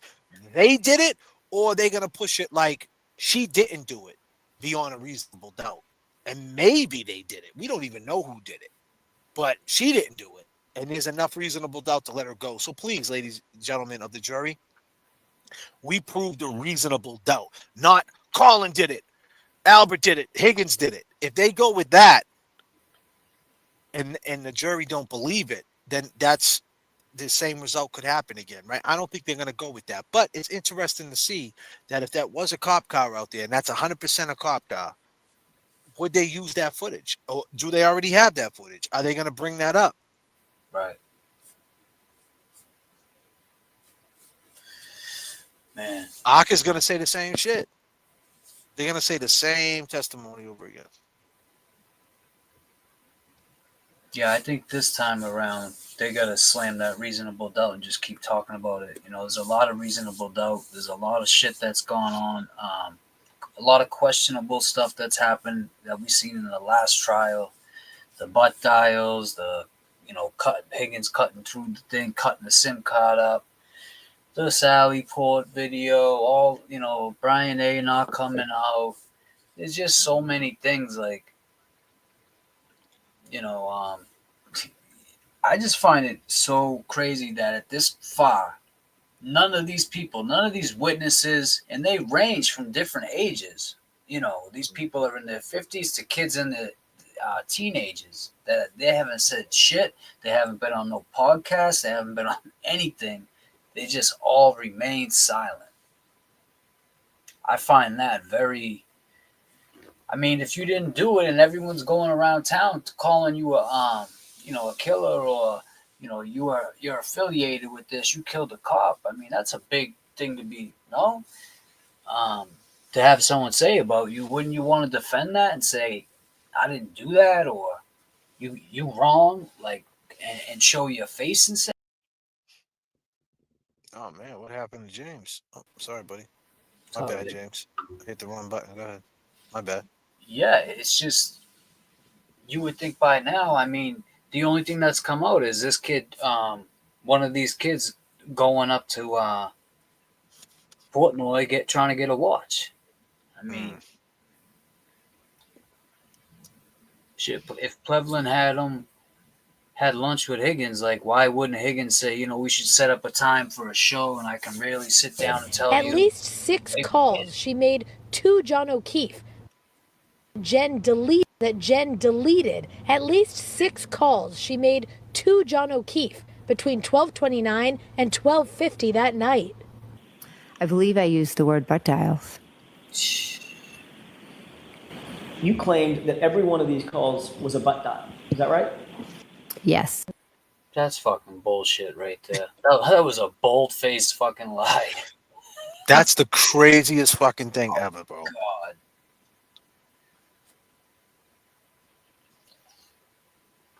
That was like disrespect to the common. It's a mockery of the court. Yeah. Mockery of the court.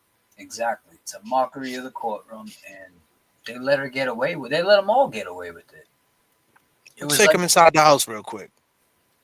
Let's do it. James Jackson, do the honors, my brother.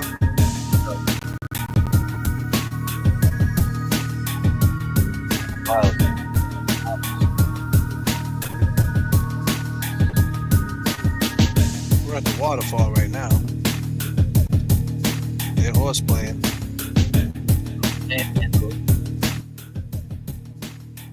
This dude's on a diet, but look at his gut when he manhandles him.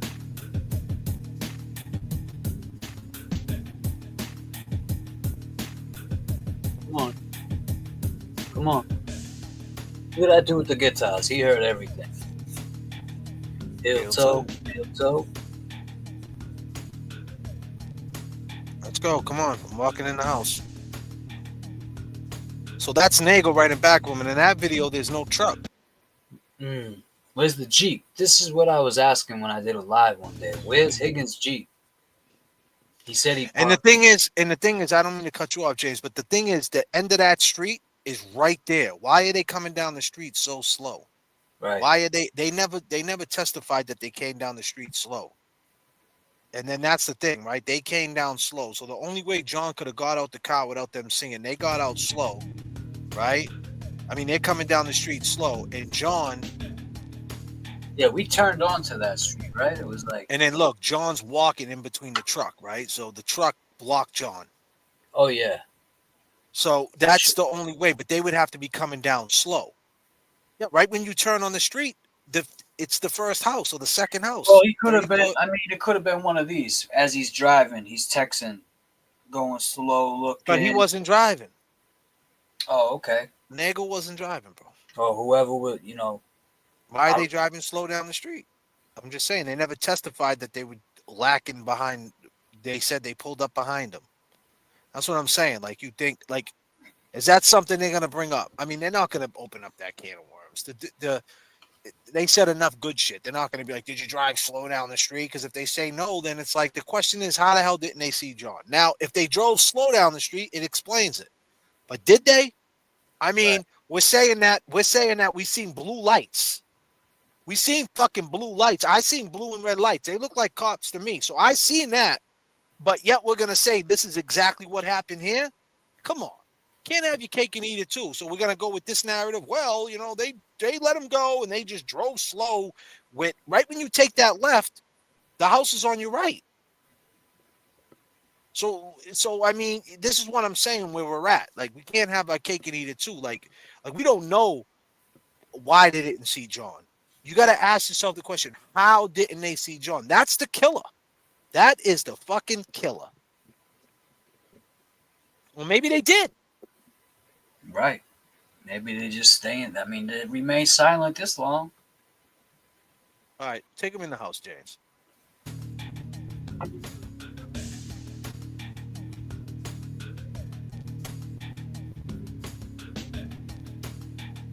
Come on, come downstairs. Oh, come on. Oh, nobody's seen this. Come on, real quick. Come down here. Come downstairs in the dungeon. I got something to show you. Come on, take that shit down here. You guys talk down here. You're getting too loud up there. Boom. Goes down real quick. Let's back out the driveway.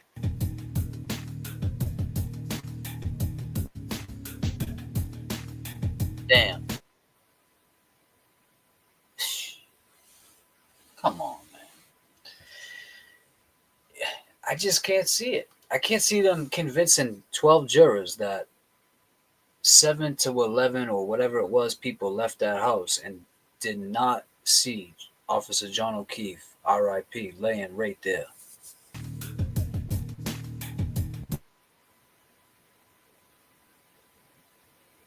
He was right there, right? There's the flagpole. Now, if you look at it from up top, there it is, right? Yep. Now, let's back out. The hydrant's far up the thing. This hydrant theory about him hitting hydrants, that hydrant's far from where he was found. It's over here, like near the tree. Yeah. So, look, that's where he was at. Let's pull out the driveway again.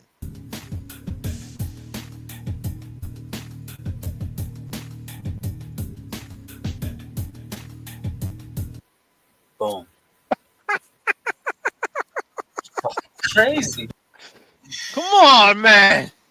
That is crazy. And you're telling me Higgins was parked right in front of the mailbox as soon as right in front of the mailbox. As soon as he starts his shit up, those lights go on, he would have seen John right there.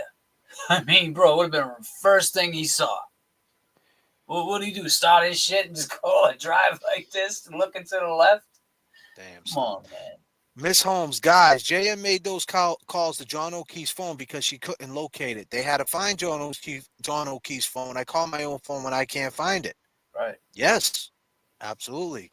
But that's not what the new information that we got. If you're not hip, there's some new information out there. I don't know if it's new information, but it is pretty critical with the timeline now that the timeline moved up from last trial. Keep in mind, we didn't find out that Karen wasn't connected. During this whole shit, we never knew Karen was connected to the internet at 12:36 until towards the end of the trial when Garano spoke it out. Which is kind of fucked up, man. That's not fair. We never found that out because if we did, Turtle Boy would have been stressing that the whole fucking time. Mm-hmm. Like that would have been the smoke. That I mean, dare I say that might even be more of a smoking gun than How Long to Die in the Cold. Because you're saying at 12:36 she's at the internet, but the accident happened at 12:32, and it takes 6 minutes to get there. Yeah. So she wasn't there. Yeah, it's a little. So I mean, we heard that last. So now to double down on that, they have data, Miss Holmes, proving that he walked 83 feet from the door to the flagpole, and his phone stopped moving. People are saying somebody in the house took the phone and brought it out there. He was still in the house. The Commonwealth's going to say that data doesn't mean nothing. That's 83 feet walk. Oh, that's not right. But yet they're going to want you to believe the data means everything, that it stopped at 12:32. So you can't have your cake and eat it too. So what is the Commonwealth? How are they going to rebut that someone walked with the phone from 83 feet? So it had to be John, right? So what did John walk 83 feet and then she backed up and hit? Like, it doesn't make any sense. So what you're saying is she was looking for the phone. That's my question. Are we still going with that, or we're not going with that? Are they going to mention that, throw it out there? They're going to hammer on that like they did last time? I don't know if that's going to be the same type of intensity that he did last time with that. He's probably going to run with it a little bit. I think he's going to mix it up, but I don't think it's going to be the main thing. The main thing is 12:32. Well, she wasn't there. That's going to be the main thing. So it's going to be cool to see, man. Yeah. I mean, 4 minutes. It took her 4 minutes to get back home. But it took her 8 to get to Jen McCabe's. I mean, that shit don't make sense, bro. That's what, if you really want to talk about that, too. That's a good fucking point, James. Took her 4 minutes, I mean, to get to 34 to One Meadows, but took her 8 to get to One Meadows to Jen McCabe's. Come on.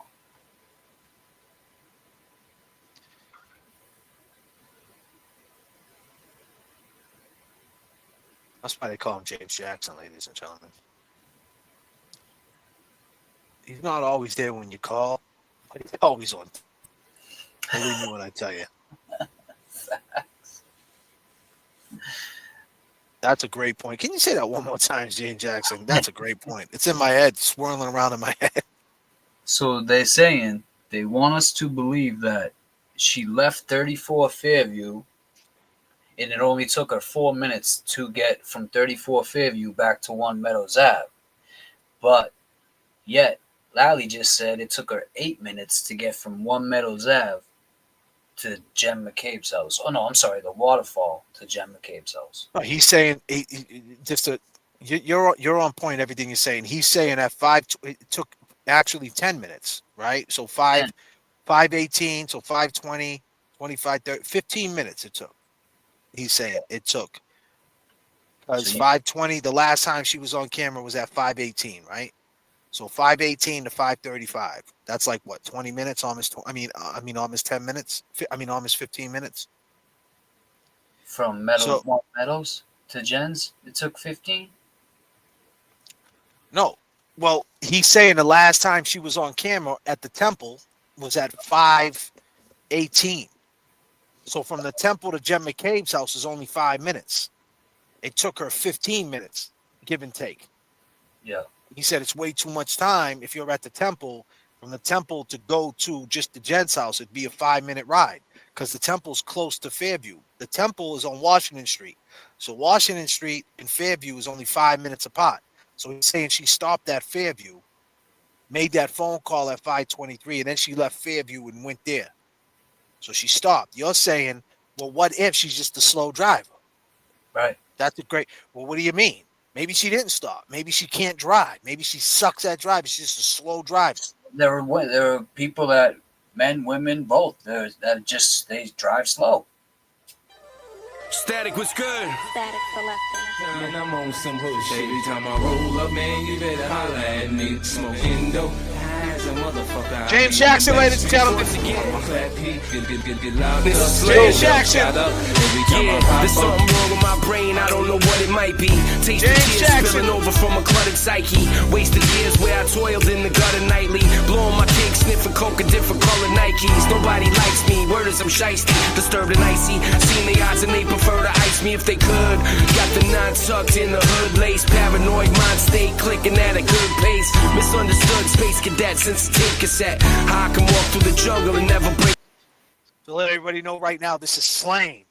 Slain and J.F.K. produced by Static Selector. Every time I roll up, if you want this, I'm going to put this on the Bandcamp too. Making a new album called Mind Games coming out soon. How many people are going to purchase it? Let's go. Never break a sweat. How I can talk with a mumble and still be making sense. Observations from the staircase make you take offense. Stuck in the mud, but we made it above it. King the underground, that hardcore, you hated or love it. Hunger pains never faded, they just stayed in my stomach. I made it out the trap, you can say I created this from it. Every time I roll up, man, you better holla at me. Smoking dope. Motherfucker, I be on the back streets. On my flat peak, get locked up, stabbed up, shot up. Every time I pop up, man, you better holla at me. Smoking dope, as a a motherfucker, I be on them back streets. On my flat peak, get locked up, stabbed up, shot up. Every time I pop up for movie sets to back in the city, it's a bitter pill, but I feel no pity. It's politics, something like a committee. And these underground rappers nowadays got more ego than your boy P. Diddy. Like their bitches pretty, and they all over them blogs, but their foundation is trash. I smashed the catalog. Dudes is broke, their minds is flipped. And just to gain some attention for fans, they get on skateboard shit. I love my skateboard, his backpack is so the same, but I won't sell my soul for some fame. My aim is to shoot for the stars, but I lost my pistol grip, now I write my bars behind these scars. They say enemy lines will cross. If you don't know where you're going, my dude, that's when you lost. I'm patient like Sunday sauce. I work my ass off, so I'm able to take every Monday off. And we can chop it up and trade war stories from my hood to yours, because you know it's all glory. Same story, we got our futures to see. So when I pop up, man, you better holla at me. Every time I roll up, man, you better holla at me. Smoking dope, as a motherfucker, I be on the back streets. On my flat peak, get locked up, stabbed up, shot up. Every time I pop up, man, you better holla at me. Smoking dope, as a motherfucker, I be on the back streets. Watch how he breaks it down. Get locked up, stabbed up, shot up. Every time I pop up, a lot going on in my hood. Like Dre, bro. Here he goes. He breaks it down. Watch.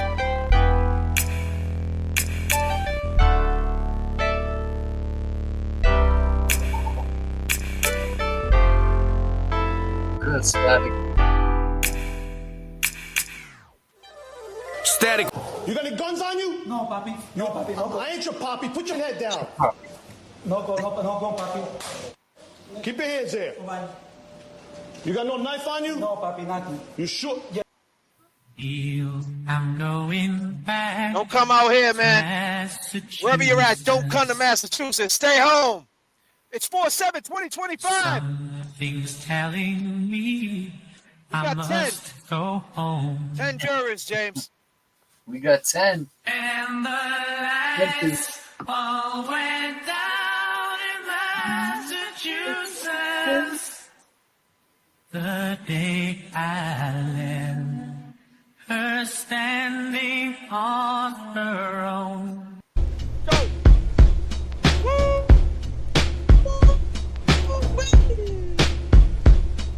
Go.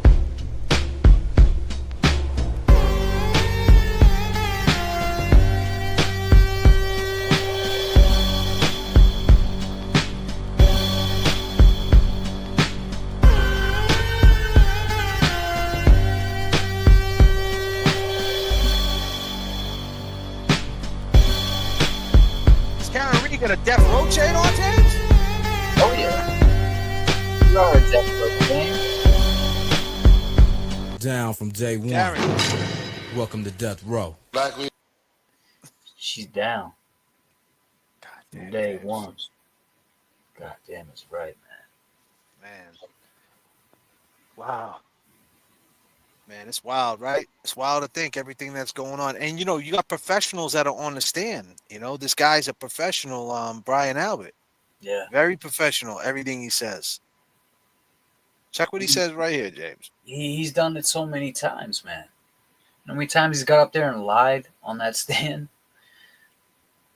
Watch this shit. After you went to bed between the hours of 1:45 a.m. and 6:30 a.m.? Yes. Who did you call? I inadvertently called Brian Higgins. Say you inadvertently called him at 2:22 in the morning. Yes. How did you inadvertently call him? Well, I don't know because it was inadvertent. Isn't it true that at the other hearing you indicated that at or around the 2:22 time frame, you and your wife were in bed together in an intimate situation? Yes, around that time. Oh! Please don't go on the car. Let's go. God damn.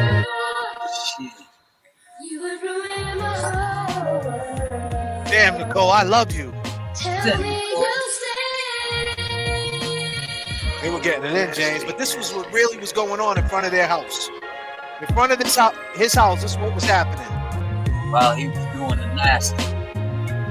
He was just sleeping. All this is going on. I'm sleeping. Albert, do you sleep with earplugs?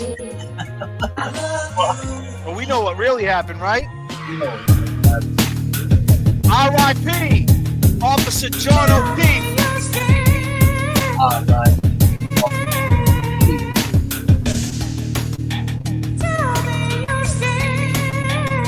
R.I.P. Officer John O'Keefe. R.I.P. Officer John O'Keefe. R.I.P. Officer John O'Keefe.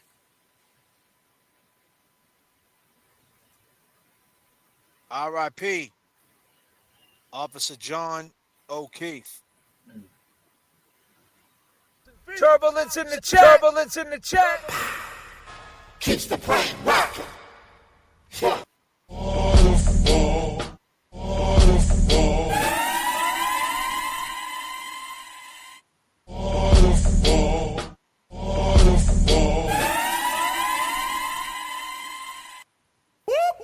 That's the sound of the police.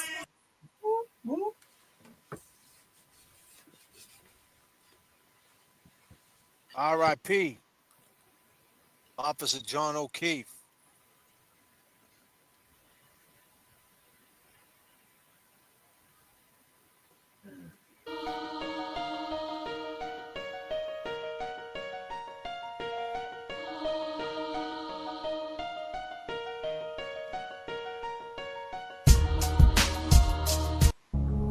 Yeah. Why? Read between the lines. Yeah. Why? I know you feeling hurt, your mind flipped, that was a moment in time, can't rewind it.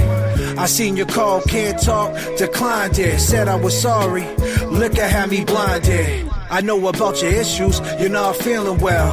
What you going through, girl, it's a living hell. Sometimes I bug out, I just flip and yell. Just come out tonight, we can sip and chill. I know about that night at the Pats game. You was real comfortable, and that's lame. When I bring it up, you act strange. That's okay, I ain't saying no names. Glad you pulled up though, we can take your legs. I told you before, that girl, see, that's my ex. You gotta chill. Can't believe what you read in text. It's me and you right now, don't be complex. Now it's fine food, proper pints. Storm coming through after 2 lots of white. We gonna be snowed in, so let's start the fights. I know you wanna talk, girl, but not tonight. Got a text by C, he at the other spot. He there with his brother in that other cop. JM over there too, she just a soccer mom. Let's head over there, see what they talk about. I don't know what it is, but I feel like I've been snake bitten. Life keeps going by, please tell me why am I living? Poison in my mind, losing sight now with this blind vision. I don't know what it is, but I feel like We're working too, yeah. I mean, my man had to run across 3 lanes. We're working too, yeah. I mean, my man had to run across 3 lanes. Message from the flight deck. Currently at 39,000 feet. Hope everybody on board. How we feeling out there? Peace signs up. You feeling JFK and James Jackson tonight? Peace signs up. If you like that song, read between the lines. It's on my Bandcamp. The link is right there. It's pinned up. If you like the song that I started the show off back in the days when I was younger, Dad Was Never Home. He put it on my mama. The link is there on Bandcamp. You can buy the song. You can stream the song, like it. If you got Apple Music, you got Spotify, you could get Read Between the Lines there and stream it up, show a friend, listen to it for free, or you could support, go to Bandcamp and do it the right way. Figure out, throw it out there for all my people that want that music, that ask me for it. There you have it.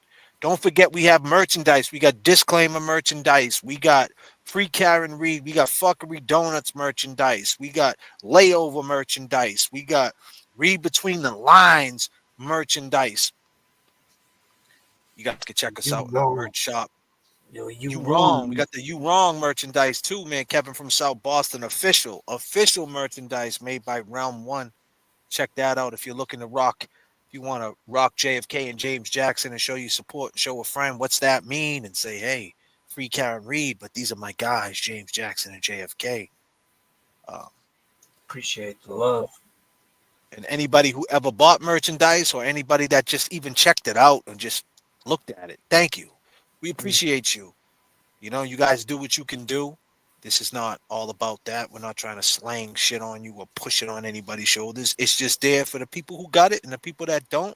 You know, we're here to give it to you the same way we give it to people who got it. People that don't got it, we're still going to be here regardless. We've been rocking out now for 2 hours, and we just seen Big Bad Brian A. I don't know. It was inverting, James. That's crazy. I don't know, because it was inadvertently with a straight face, like with a straight face. Damn. Trolls work extra. Walking away and you had something to say. You gotta fucking film me. Well, I'm just curious. You just told me Karen Reed did it. You gotta film me. I mean, you just told me she did it, right? All I wanted to know was, why did Caitlin Albert change her story from leaving at 12:15 to 1:45? Nobody wants you here. Get the fuck out, man. I'm just asking. I mean, you confronted me. You confronted me. Here. I'm from here. You're not. I'm not. You can get the fuck out of here. And I mean, was Caitlin Caitlin in the? He's talking to his girl that way. Yeah. Why is he fucking recording me? Was Caitlin in the house when they murdered John?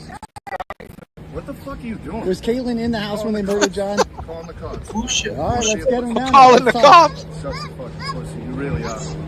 How am I a pussy? Kids around. Why are you filming me, dude? So I'm just curious. Why did she change her story? Why did Caitlin change her story from leaving from 12:15 to 1:45? I'm just curious. I mean, I was gonna walk away, and then you had to say the thing about Karen did it. I asked you a question. That's all I asked. No, but you said walked no away. cameras. And you said, I said no well, cameras. then you had the smart I aleck comment at the got end. a 5'2" man. 5'2". He's got jokes.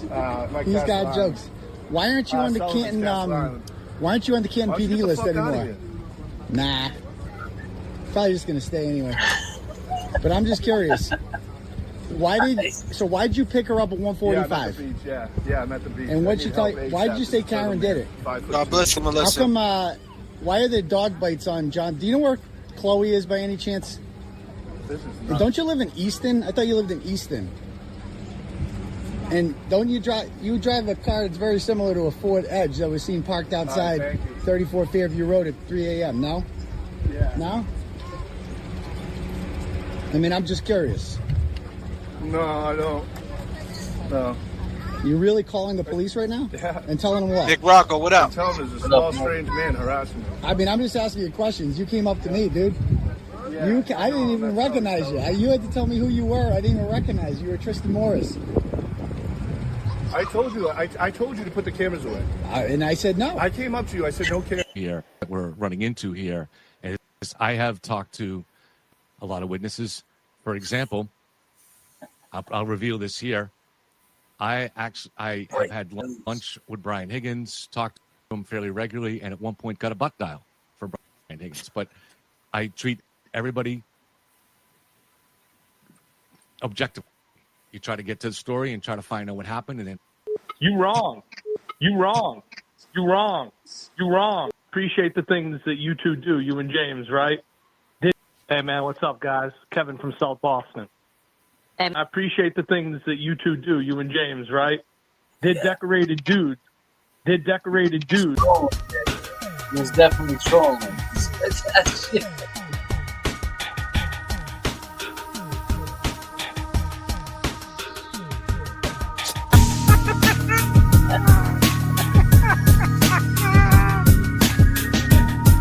Oh, man. Believe the hype.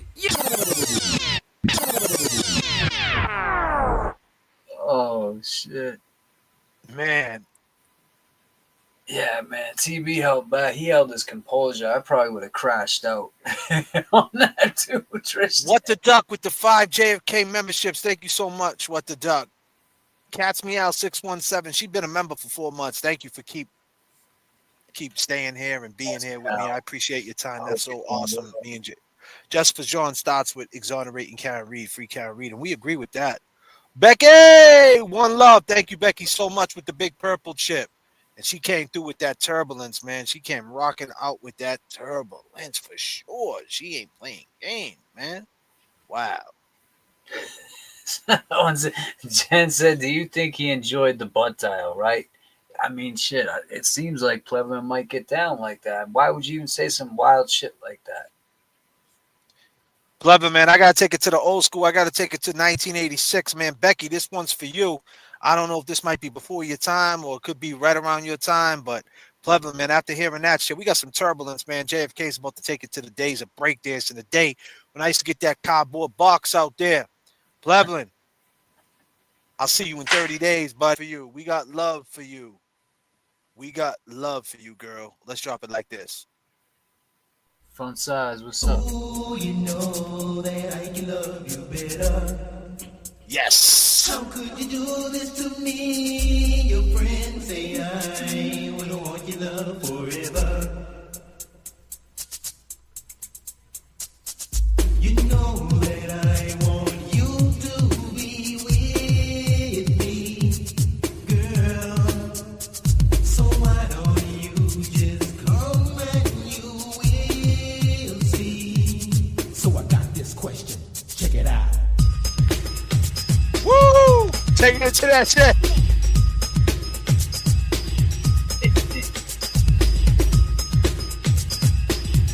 Yes! We're currently 39,000. We don't believe a word Plevin says at all. Not one. Not one bit, Plevin. Let's drop it like this for Drea. Let's go. On the street, smoking Indo, sipping on gin and juice. Laid back. With my mind on my money and my money. From the bottom, now I rose. Now this shit is set in stone. I can't leave my craft alone. Now I barely see my home. Static selector. Barely see my home. Power wild baby. Hey, from the start, all I had was hustling hard. The struggle is my fuel, but I do not harp. A lot of long nights hitting licks when it's dark. When bills due, me and lazy people depart. Prayer and meditation, gotta keep my mind sharp. Power wild hard, never been no mark. Move smart, big dog bite, but don't bark. Get you painted, I ain't talking about some art. The land of the free, that's a farce, cause everything costs. I upgraded from sleeping on the floor to a couch. From apartment to a townhouse, new ice mouse. Static selected going out, bounce back from a loss. J.F.K grinding and Barber getting bands. The whole team get paid if we stick to the plans. We suited at the Grammys, but we started off with grams. Supply and demand and expand, you understand? From the bottom, now I rose. Now this shit is set in stone. I can't leave my craft alone. Now I barely see my home. JFK, y'all. Barely see my home. Talk to him. Let's go. Cops on the scanner, them kids are in the street. The rats making profit cause they eating with police. Trying to touch their souls, but it's like they out of reach. So we hit them with some lyrics and we vibe to the beats. Baby mama wants some money, rent is due. But I spent all my money, yeah, what am I to do? Open case, in my bill under review. So it's fuck the PEO and fuck the judge too. I'm stone cold, so what's the bottom line? Everywhere I go, I got problems on my mind. Trying to take it slow, and I know you wanna shine. They all want it fast, but they don't wanna grind. Life is a highway, we burning up the tri-state. We all try to get it, yeah, live it the flyway. Looking at you sideways, cause they all bitter. Stand up and fight, y'all, never be a quitter. From the bottom.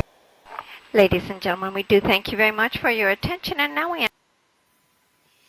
Yo, JFK, James Jackson, phone lines are open if you want to call and talk to us. James, we got a busy week. Next week, James Jackson and JFK will be on the prowl. We'll just put it that way. Yes, sir. You're now rocking with the best, ladies and gentlemen. R.I.P. Officer John O'Keefe. Free Canton. Let's keep that clear. They did you dirty, John. They did you dirty. This whole shit is wrong. It didn't have to be like this. I truly believe it was an accident, but now I don't even know what to call it. Right. I don't think they meant to beat you up and hurt you like that, man. but it happened.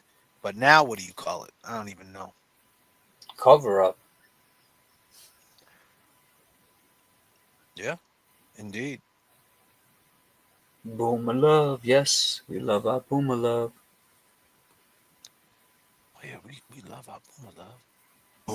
Sing it to him, James.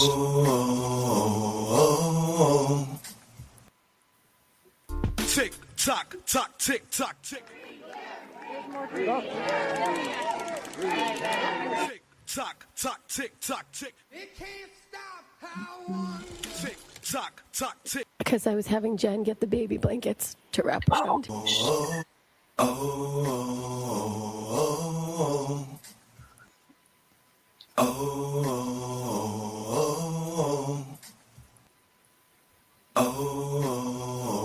Phone lines are open. Let me put that number back up there.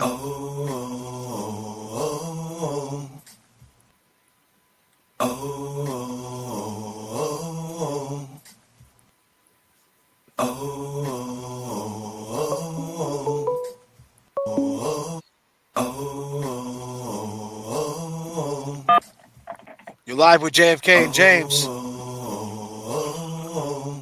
G'day, g'day, g'day, mate. Good day. How we doing? Calling from Australia. It's J.F.K in the making.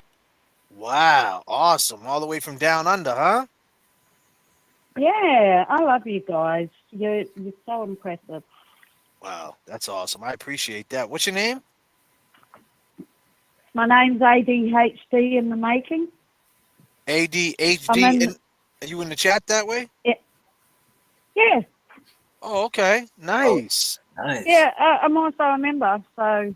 Oh, that's awesome. You guys. Listen, I just want to point something out. Years ago, my first marriage was domestic violence, so whatever you did, things like he'd pick on me, right? Mm-hmm. And one day I went down the shops. It was my car, but he seemed to have I owned my own car. So I went down the shop, and when I come back and I'm unpacking groceries, and he moved my car, he says, "You've been fucking smoking in the car on the way down to the shops." And I argued with him and said, "No, I didn't." And he's like, "Yes, you did." And I'm like, "No, I didn't." And then it wasn't till he had the shits and walked out the door that I turned around to my friend and I said, "I smoked on the way back." So I'm not telling a lie. I didn't smoke on the way to the shop. In other words, it's all in how you ask a question. Absolutely, I get it. So how do you feel about the Karen? How do you feel about the Karen retrial right now on part 2? How are we feeling right now? I've been following this since the start, and like everyone else, I've got anxiety. I really, really can't imagine what she's going through. Scotty is amazing. They're all you guys are amazing putting it out there. I'm just trying to see how you guys can get yourselves on TVs that aren't sort of like towing the line to get some more word out, because if you're not on the internet, you're not getting the hints or the information that the mainstream's getting. Well, we got like that the YouTubers are getting, like in mainstream. Right. Somehow there's got to be, like, whether it's, their signs change like every day, not necessarily free Karen Reid, but like Auntie Bev won't allow things, like Judge Bev, like start getting more information out on the public where people are seeing more of it, or advertising YouTube programs to go on as well on some signs, because a lot of people don't know YouTube covers court cases. I dig it. I understand. I'm 60 years old. Like, You're 60? I love No, YouTube. I wish stop it was. Oh yeah, I am. You're a young lady. Most definitely. You're still young, sweetie. Yeah, I'm also the coolest grandma about in Australia. Of course you are. Wouldn't happen any other way. But no, my grandbabies love me. Of course. So I'm a New Zealander, I came here into Australia in 1979, and I've been here ever since. My parents I'm the last of four. My parents brought me over here for like a 5-year plan, and I stayed. So, but I'm also part Aboriginal as well from like my great grandmother. So I'm a bit of a bitcher, and my grandfather's a Texan. Right. My mum was he's a a war Texan? baby. Yeah. Wow. Well, he's dead now, but like he got my nan pregnant in Wellington in New Zealand. My mum was born, he was a sailor, and then the rest is history. So I'm a bit of a mongrel. Okay. That's all right. I'm gonna leave you guys to it. I just wanted to put out that people aren't necessarily lying. It's how you ask a question. Right. So what are you saying So when for she me, asked with Jennifer McCabe, what they need to say is like, do you know anyone that did that to your phone, deleted that off your phone? Because she can outrightly say no and not be lying if it was Matt McCabe that did it. She's not. So you think Matt McCabe did it? Technically, she's not. I don't think she's capable of doing it. I think it was her husband or further down the line when she handed over her phone. But it definitely was made, without a doubt. And now we've got people interfering where they're taking, like that are working with, getting paid well to work with Commonwealth, and they work for Celebrite, and they're trying to say Celebrite's wrong. Well, that means everyone in jail gets let out then. And secondly, now they've taken the timestamp, so he's, like put into his company, like, blah, blah, blah, you need to take the timestamps and everything off everything. So now Celebrite doesn't have timestamps. Who does that? So you When think it was working perfectly you think fine Maddie for McCabe? years. You think Maddie McCabe did this? Maddie McCabe or Fanning and Crawford when the phone was turned over. Erased her. When she turned the phone over to Lank or whoever. Okay. Well, I appreciate your Fanning calls. and Okay. look, you guys are amazing. Like, just keep doing what you're doing. But get those protesters out there with some different signs in the mix that, like, pointing fingers at where it needs to go, like, kangaroo court, like, or whatever. Like, go on a YouTube channel and find out the truth. Stuff like that. What you know about kangaroo court? I actually went through a kangaroo court over. My grandson's got a corrupt detective that put a woman in jail for 12 years. So what are they? So kangaroo court is something in Australia? Yeah. I think it originated from here. Where it originated from. Isn't it? Like with convicts and all that. Like, it's like, you're guilty. Yeah. Off you go. Yeah. That's what we called it, kangaroo court. Yeah. Well, listen, I'm going to go on to the next phone call. I appreciate your call, okay? Yeah, you do it. Do it. Thank you so all much. Right. Peace and love. Bye. Wow, Bye. what a great phone call. Bye. Be safe, girl. What a great phone call. Kangaroo court. Yeah, we used to say kangaroo court when dudes used to, we had room thieves and, other different things on the street. Dudes are doing unofficial shit like you, Kevin from South Boston, talking to dudes' girlfriends behind their backs. We would go to the restaurant, 99. Maybe we go down to, maybe we go to the pastry shop. Maybe we'll go to Mike's. Maybe we'll go to Bova's 24 hours and grab ourselves a ricotta pie, buddy. But we're going to have kangaroo court right there on Prince Street. And we're going to say, yo, bro, why are you talking to James's girl? Why are you talking to this one's girl? What's going on with you, bro? It's we're open. Gonna hold court. Yeah. We had an Australian woman calling in talking about kangaroo court. Go figure. Donna. To accept, press 1. You're live with J.F.K. and James Jackson. J.F.K., how are you? We're good. How are you? I'm fine, thank you. No worries. Hey, I got a question. We got an answer. If Jen McCabe sent John a text and said, pull behind me. How many cars were in the driveway? Right. It's a good question. Because Nicole had one. Brian had an Explorer, and he had his own. He had the work vehicle, the Escape. Jen McCabe had one, so that would have meant there was no place for John to pull in the driveway. Unless she meant block him in. Right. James said, unless she meant to block him in.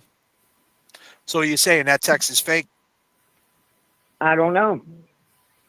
So you believe that someone put the phone outside and Jen was doing it to up the timeline, or was she calling looking for his phone? What do you believe? I believe somebody put the phone outside. And what was Jen doing making all them phone calls? I don't know. But, you know, I stayed up till 4:30 in the morning the other night watching her testimony. And guess what? We got things in common, huh? Yeah. Yeah. we do the same shit. Yeah. And Lolly, she was good on the testimony when Lolly questioned her. But when Jackson questioned her, she got all screwed up on the times. On, you know, Karen parked the car and she moved it 3 times. And Alan Jackson said, well, she couldn't have moved it 3 times. Where did she move it? Because she pulled in and, according to Jen, parked straight outside the door. Jen says, well, she moved there, and then she moved up, and then she moved past the flagpole. Yep. And Jackson said no. He says, then in that case, she only moved 2 times. No, she moved 3 times. She was all screwed up on those timelines. Indeed. Where you calling from, sweetheart? Nebraska. Nebraska? Holy shit, I wasn't expecting that. Yeah. What are you doing out there in Nebraska? Is it cold out there? Freezing our ass off. Long story. We lived in Las Vegas for 28 years and then had to move to Nebraska. Wow. Mom got sick, so we had to come back here and take care of her. I'm sorry to hear that, sweetie. Sorry to hear that. So we've been here for 5 years. Okay. Well, listen, sweetie, we're going to go on with the next phone call. I appreciate your call, okay? Not a problem. You guys have a good night. Thank you so much for calling. Okay. Bye-bye. Pissed, bro. I just let me just throw a disclaimer. I was just laughing because it went. Yeah. Someone, what happened? Someone said she's pissed. She hung up pissed. No, I was just laughing because I said, ask her if it's She didn't hang up pissed. No, I know. But I just said I'd throw up a disclaimer because I just thought it was funny. The timing lined up perfect when I said, "Oh, yeah," because she can't, because you know she can't hear you. Yeah, because she can't hear me. So that's Donna from Nebraska. Thank you for the phone call. Yes, we appreciate it. I thought it was a wonderful phone call. Hopefully your mom's doing well. And we appreciate you. Believe that, from Nebraska. I wasn't expecting that. No.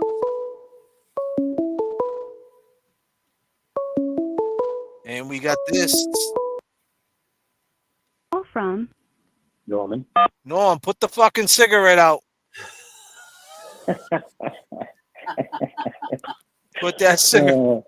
I'm not actually smoking. I've been laughing about that for 3 days, man. You motherfuckers are hilarious. You had my wife laughing too. Yeah. I let her watch it. Do you play Keno? So, no, I don't. No more gambling. I haven't gambled in 20 years. Oh, there you go. Oh, nice. Too expensive. Yeah, it is. I just want to run a couple of things by you real quick. I don't know if you read the Canton audit. Did you read it? Any of it? I'm gonna be real with you. I seen it about the whole investigation, right? You talking about? Yeah. In part of it, it says that at 6:14 a.m. That morning that Karen Reed Officer Good put Karen Reed in the back of the cruiser. Jen McCabe was back there.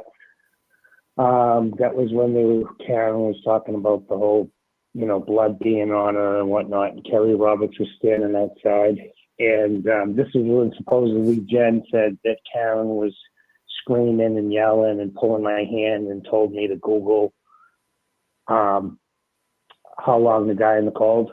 Mind you, this is at 6:14, even though she Googled it at 6:23, 6:24.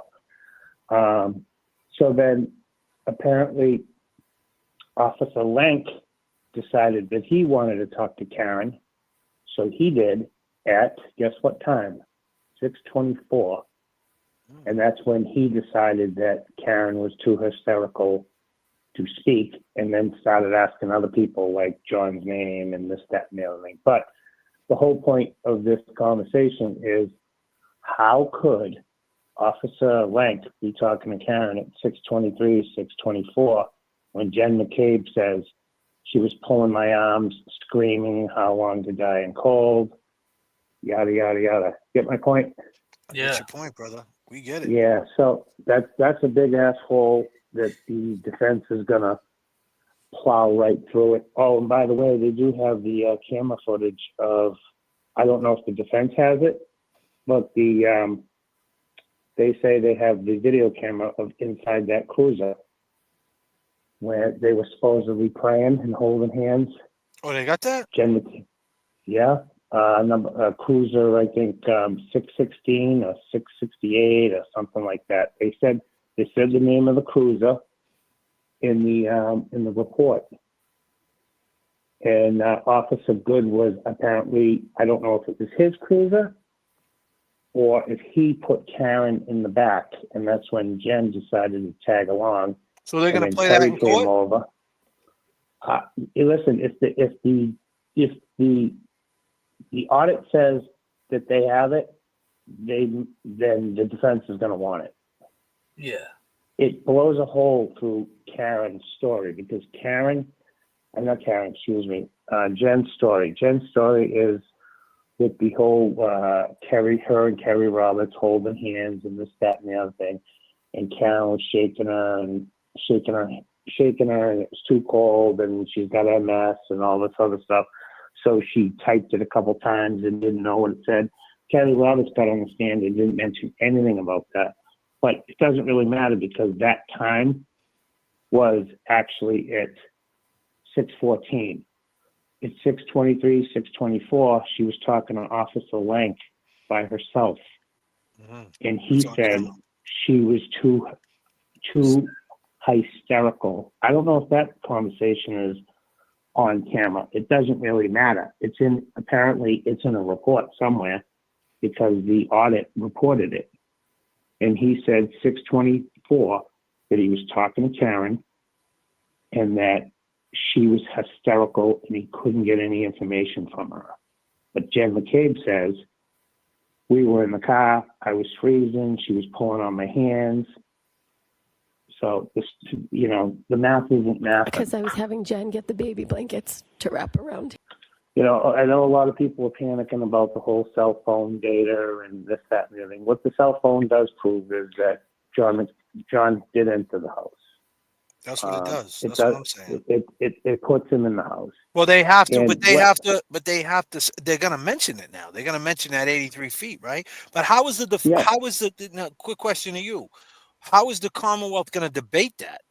They're going to say what? So they're going to say, you got to believe us that she hit him and the date is right, that the phone died here, but don't believe that it reads 83 feet from the door to the flagpole. How do they debate that? Right. It's a catch-22. It's a catch-22 even for the defense, kind of. Right. But the whole thing is, if the phone was out there all night long, that some bitch would shut off. Yeah. At 18 degrees. Yeah. The batteries and them things die. And leave your phone in the car overnight. But it would shut down. It would say it's too cold. It would shut down. The phone would say the temperature of the phone. What are they saying though? Hank Brennan's saying they got the temperature of the phone and all these different things. What's up with that? Yeah, that I don't know. I mean, they may have the temperature of the phone, but But forget about the temperature of the phone. It sucks the life out of it. You can Google it. The cold weather sucks the life out of the battery. Oh yeah. Or hot weather. You know what I mean? Forget about the Or phone hot shutting weather. off because it's too cold. I've had my phone in my back pocket in when in the wintertime. How did you have your phone in the back pocket? Stop lying. You got your cigarettes in the back pocket. No. Shoveling, and you got 2 layers of clothes on, and you got the earpiece, and the phone gets so hot, and then it starts acting up because you know what I'm saying. I got a shitty Android, so I don't deal with. Got the Obama joint, huh? I don't deal with Apple. But listen, I was just thinking. I was trying to put myself in that situation. If I was in a house and God forbid something really bad happened, you got people, I don't know how many people are in there, running around, panicking. What are we going to do? The mother's walking around cleaning because she's cleaning up blood or whatever. Is it possible that Jen McCabe called the phone, someone swiped it so it wouldn't go to voicemail, and through the craziness that she did not realize that somebody put the phone outside? I mean, there's a lot of shit going on in that house, and they were all drinking. It's just an idea. I mean, I try to put myself in that situation. Sometimes when a lot of people I don't think they knew know about it, man. Like, so you're saying that if everybody knew about it, I don't believe that everybody knew about it like that. Everybody knew about what? What happened in the house? It's the dungeon, bro. We showed the video Yeah, earlier. how could they have? The dog would have been barking and everything. So you what? know? The dog's barking. What you mean? The dog's Yeah, barking. if So they what? didn't know about it, how did everybody come up with the same nonsense story? What do you mean, same Right? nonsense story? Well, all the witnesses came up with the same shit. Jen McCabe, People that knew about it, the people that knew about it after, we're talking about when it went down, bang, bang, boom, ba, boom, ba. Oh, right when it went down. I still don't. But know I'm saying, I think they they came back upstairs, and they told everybody, "Hey, party's over. Sarah's not getting the cake. Maddie M was on the backup. Jen's looking at everybody like, what's going on? She might have went downstairs to see. The fucking dude's puking on himself. I don't know. Yeah, Let's get everybody out of here. They take everybody out. And then, they knew. But as far as the kids go, I don't think the kids really know exactly what happened. Well, then explain how come Nagel texts her brother, come and get me, and then all of a sudden she leaves him out there for 3 minutes. Then she comes out and she says, "I'm staying So here." now we're gonna say Julie Nagel knew. No. Well, she's the one that said she saw a black blob on the lawn. Yeah, because she probably seen John. She probably seen John. She probably seen John in the house. What you mean? John was going, and when she was coming out, John was going in. Who, Nagel? Yeah. No, What you mean? Hold on, Norman. Let's John take was it back. already in the house when Nagel. He was already. How do you mean when Nagel? What are you saying? No, he texted her. He texted her on the way there. I come outside. So, which means is when he pulls up, she looks out the window. John would have just been coming in the house. So Julie was right at the door. She would have seen him. So my thing is, hold on, what I'm saying. My thing is the blob situation is, to me, that's some kid shit, bro. That's a consciousness of guilt with me when she said that, because she said 3 things. I mean, she said 2 things. She said, A, I didn't even see the truck outside. She said the truck wasn't there when she went out. The truck already left. Boom. There's the first consciousness of guilt. And then the second thing, she said she's seen a blob.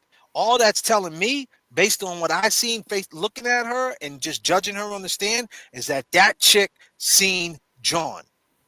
Did she know what happened to him? Yeah, after the fact. But keep in mind, she didn't get talked to for 8 months later. Right? Was it 8 months or was it even 18 months? What was it? It was something silly. I think it was 18 months.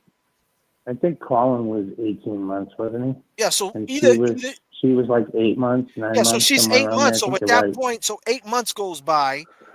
Nothing ever happens. She sees John. It's under the rug. Nothing ever happens. Right? So she's thinking. Think about it. If they would have interviewed her in the first 48, done deal. She's done. She's saying she was something. done. She's saying, I seen him walk in. I looked out. I watched him walk in. Regardless, whether he walked in that front door or he walked through the back gate, I don't know. They said got him going up and down 3 flights. Says I don't know how that all works. I'm just saying she's seen him. She was right there on point, ready to go. The reason why she said she's staying, I don't know. Maybe she was like, fuck it. Because maybe she just wanted to stay because maybe the cake wasn't out yet. I don't know. It could be either way. I'm not saying you're wrong, Norm. No, I can't. I can never say. I can never Just an say idea. anybody's wrong, because you know what I mean. Who's to say that I'm right? Absolutely. But I'm just saying, based on what she said, that the truck was never there. When her brother's saying it was right in front of her, and that's another thing. If the truck's gone, did that means John was on the lawn? Mm-hmm. If they hit, if John he hit, wasn't on the lawn, though. that's what I'm saying. But you know what I'm saying? If she hit him, if the Commonwealth is saying that the Karen hit him, then when Julie walked out and didn't see the truck, that means she already hit him. And so he was right there on the lawn. Right. And so that means Nagel didn't drive by a truck, and that means John was on. Like, what is going on? I know. Yeah, nobody has it. It sounds like Nagel, the man Nagel, just wants to say the bare minimum, but he don't want to lie. He doesn't want to get caught in. Do you think Nagel seen him walk in the house? No. Well, here's my thing. Nagel's driver didn't really know where he was going, so it's possible that when Karen pulled up, listen, hold on, hear me out. Nagel said that she pulled up in front of the driveway. Is it possible that John hopped right out right then and there? Now, mind you, Jen's husband's truck, the Tahoe or Suburban, whatever the hell it is, I know it's high. Is just over 6 feet tall. That was the last vehicle on the right in the driveway. Is it possible that he got out and walked down the driveway just as Nagel was pulling up? She saw the lights behind her, so she pulled up in the front door to get confirmation that everything. All right, we had this conversation before. Fuck it, we'll say it again. We got 577 on the 77. We got Norman up in here, man, a friend of the show. We're gonna have him back up here. Me and Norman, I think I asked him. This is our third time asking him. Why doesn't Karen ever mention the Nagel? Say that she see Nagel. That is really odd. Like, especially when Nagel's on her side. Right. Well, now if she does mention it, she looks like. Well, you mean did she mention it before? She may have told her attorneys. But if she remembers John, but that proves to me, and I'm saying this again, I'm sorry, I'm repeating myself to you, but to people that didn't hear, but that proves to me that she doesn't remember anything and that she remembered bits and pieces, because the fact that she says she's seen John walk in the house, if you remember John walking in the house, then 100% you remember a truck in back of you. Right. Right. She didn't. I'll tell you right now, she didn't remember a fucking thing for the first and that's what 48 proves hours. it. By her not mentioning Nagel, that proves it to me. She thought. She was like, she thought he left them. She knew, because she said we got it. Well, according to Jen, that they had gotten. We're working too. Yeah. I mean, my man had to run across 3 lanes. It might have been a verbal fight where she was like, "I can't believe you're fucking going there. You're gonna try to fuck somebody." That might have been the verbal fight. So she remembered that they had a problem. She didn't remember. At first, she didn't remember dropping him off. And then Jen's got her driving around the fucking city when she knew that Karen and John were out front. She had her driving around the city, and then all of a sudden, she supposedly talks to Matt, and then Matt was like, "What are you talking about? They were out front. We saw them out front." And then Jen all of a sudden has an epiphany. I think she was playing it off with Karen, like not knowing exactly where. All right, so we can drive around the whole city. All right, until time. Wait. So now, disclaimer. So let me just say this. So now you're saying that's exactly that. Okay, that makes sense. But why would she do all that if she put the phone outside and she was up in her timeline with the text messages? Why would she put herself all the way into that when all she had to do, because she already got the backup with the alibi pushing the timeline up? Why go even do that? Why not just say, go back to 34 Fairview, put it in your navigation, go back there? You know what I mean? Go back there, leave me alone. Why did she say Yeah, I'll help you. Why would she even do that if they knew from the rip they were putting this on Karen? Why would she even want to be around? Why? I don't honestly think that they knew they were going to put it on Karen. They just wanted to make sure that John never came into the house. Something happened to him, a snow plow, something. When Karen said, so why they put the phone outside? Something's wrong with my, say that again? Because they didn't want him to ever have been in the house. All they knew is that Karen dropped him off and maybe got swooped away by a snowplow. All right. They didn't plan to put it on Karen at all until she said something happened to my taillight. Then the whole story changed. Well, all of a sudden. Listen, Norm, I don't mean to cut you, but I'm going to go on with the next phone call because I'm about to wrap this up. I appreciate you, Norm. No. You're good. Hey, I sent you an email, but a video you can use. It's just 2 short videos. You'll have to. There's one on one email and one on the other. One of the videos don't work. You'll have to play it and test it. It's me hitting the tail light like that idiot did in this video, but I'm hitting a lot harder. I actually hurt my hand, and it doesn't crack. Listen, we're gonna get you. We're gonna get you back up here. We're gonna get you back up here. We're gonna do this again, all right? And we're gonna get you up here. Right. I don't know if James can hear me, but tell James I said peace out, brother. All right. Thank you, Norm, bro. Enjoying the music. All right, thank you, brother. Peace, man. Norm, ladies and gentlemen, our guy Norm. We're gonna have him back up. He's gonna be in the rotation. We got Kevy Kev, we got Jimmy. Now we're gonna have. Yeah, he loves it. And Norm's probably just wanted the phone out the house, if that's the case. Bigfoot from the Bronx. Bigfoot from the Bronx? Yo, how you doing, boys? Yo, what's happening, Bigfoot from the Bronx? You sure you ain't from New Rochelle? New Rochelle. I got more money. I'm from Largemont now. Oh yeah? Nice.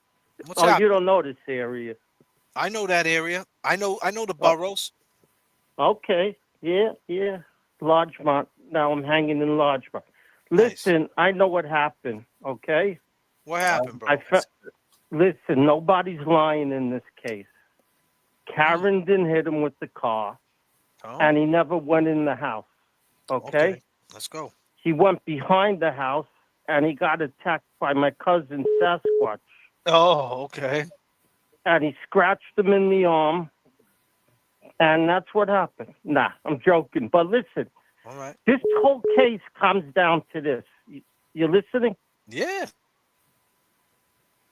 When Karen and that skeleton drove and met John, right, at 6 a.m, right? Yeah. If she didn't know John was already there, McCabe, whatever her name is, yeah, she would have went screaming at her sister's door. What was that, 10 feet away? Yeah. Yeah. No, if there was a million people in her sound like Andrew situation Dice Clay, man. Yeah, he was from the Bronx. I know. You sound like Andrew. You sure to say Andrew Dice Clay? I think it is, Jay. Yeah, it's Higgy. Nah, man, you definitely ain't Higgy. He sound Higgy's like a nice Andrew guy. Dice Clay, bro. Go ahead, brother. But that's now. Karen didn't take the stand, but do they say that Karen asked her to Google that? That has to be the stupidest thing. Nobody in the world in her situation would have said, find out how long it is to die seeing a boy. That's such nonsense. Did they say she said that? Like, she ain't taking a stand. But do you know if she denied saying that to her? Or She they don't know? denied saying it. Yeah. So that's the whole case is right there. The whole case is in that couple of minutes. If Jackson just hops on those 2 points, that how does she not go screaming to the house?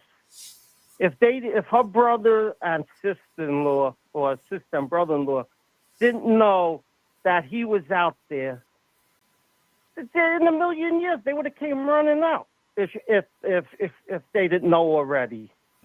And I don't, like the last caller, I don't think originally they were going to blame it on her, because how'd they know, like the taillight? If she never hit that car in her driveway, what would have done? She would have had no damage at all to the car. So what could they have even tried to pin it on her, right? Right. I think originally it makes sense. They were going to try to pin it on the tow truck driver. That's why they parked that car there, maybe, so he couldn't see it. And I think that's what they were going to go for. But when she broke, when her mirror was cracked, when not the mirror, when the taillight was cracked, and then they got her to, think she did it, they went with her. Absolutely. But that seems to be like, there's no way that if McCabe's seen John on the lawn after supposed to be at the house, she would have been banging on the fucking door, screaming, "Get out here!" He's laying there, right? Yeah. So they had to know he was there. They had to. I mean, and then the Google search makes no sense. But how was she? Think about this, because you got to think what they're thinking. Now, how did Jen McCabe know to why would she think anybody would look at her phone when she Googled that 2 a.m? Did she say, "Oh, now I got to change that at 6"? I mean, that's very to think she was that calculated to remember to do something like that. So what are you saying? If she is, she's really, she knew what she was doing. I mean, they're definitely sure that she Googled that at 2 something, because the whole case is over right there. I mean, if I thought the defense tried to say she never did that, but yeah, it's right there. That when they seen John on the lawn, I mean, how do they know how he was beat up? So why would she ask him to see how long it is to die in the cold? How does she know how long he's there? But did you Google it? I did. It takes like 40 minutes, they said. So if they put him out at 2:00, they knew he should have been dead, but he was still alive, right? Right. It's wild, man. And they needed him to die, because if he stayed alive, he would have told what happened. So nothing makes sense. Why didn't they make sure he was dead before he even went outside? You would think, I don't know, maybe they didn't want him to die. They didn't know what to do. I think it was like everybody says.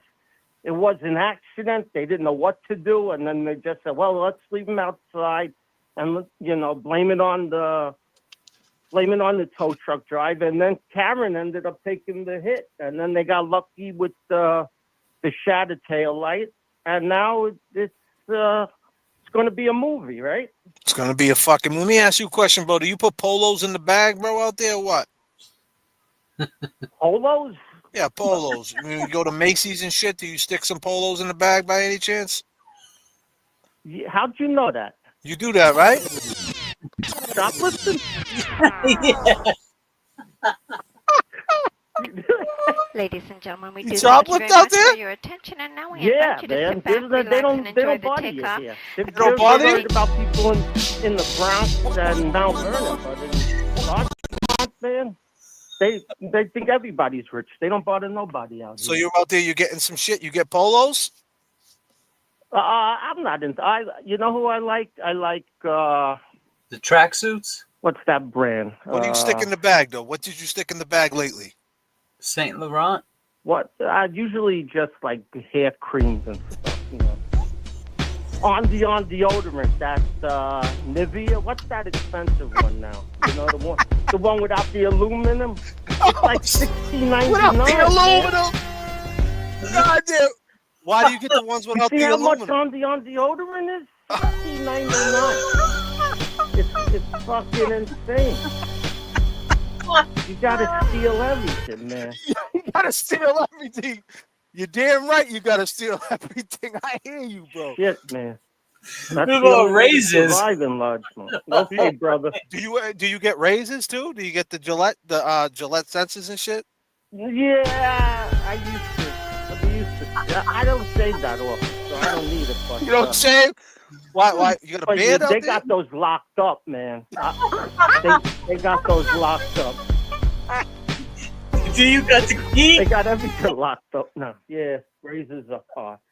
But What about Polaroid they need film? these You can make some money off that film out there in New York. Everybody's taking pictures with the film now. Make some money. With what? What's that? The Polaroid film, man. Did you know you can make some money off that? No. Think Why? about. They're using regular. They're going back to those Kodak cameras now. Listen, my man, you can make a lot of money off that Kodak, that Kodak film, man. You can probably make like $20 a pop. Those shits are back. I didn't know that. But we got to talk after the show. You got to come. You got to come to New Rochelle. Oh shit! Oh man, we got some famous people in New Rochelle. Yeah, I know you do, brother. Hey, listen, man. Ray Rice. Yeah. We got a lot of criminals here. Nice. Craig Tartan. Perfect. Hey, man, Okay. I appreciate your call, brother. Spread the wealth. Absolutely, brother. Peace. Bye. Peace. Wow. We got a booster, kid. He's like, how'd you know that? We got a booster. Got him in aisle 3, brother. Got him. Got his ass. Wow. Oh shit. See, this is the type of natural stuff me and James have. We can always spot polos in the bag.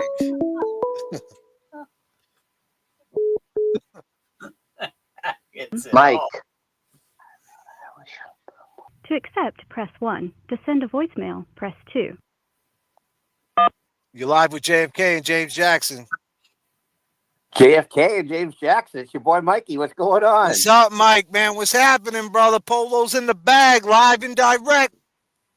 Well, speaking of the polos, before I get into anything, significant with regards to the Karen Reed case at all, I think you and me and, I don't know, maybe James adjacent have to settle a little bit of an issue.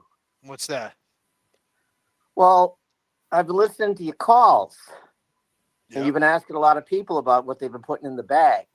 Now, I know we didn't have anything in writing, but I thought we had a pretty firm gentleman's agreement that I was your sole source provider in the redistribution of stolen merchandise.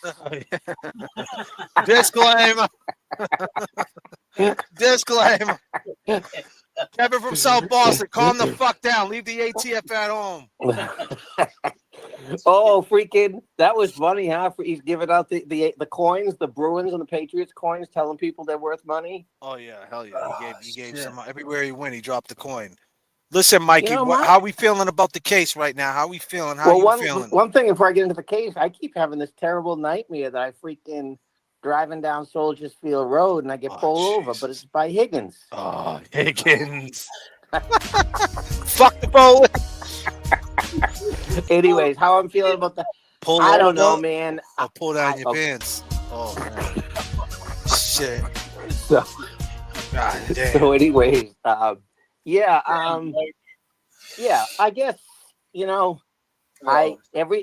day that goes by, you say to yourself, this can't get any worse.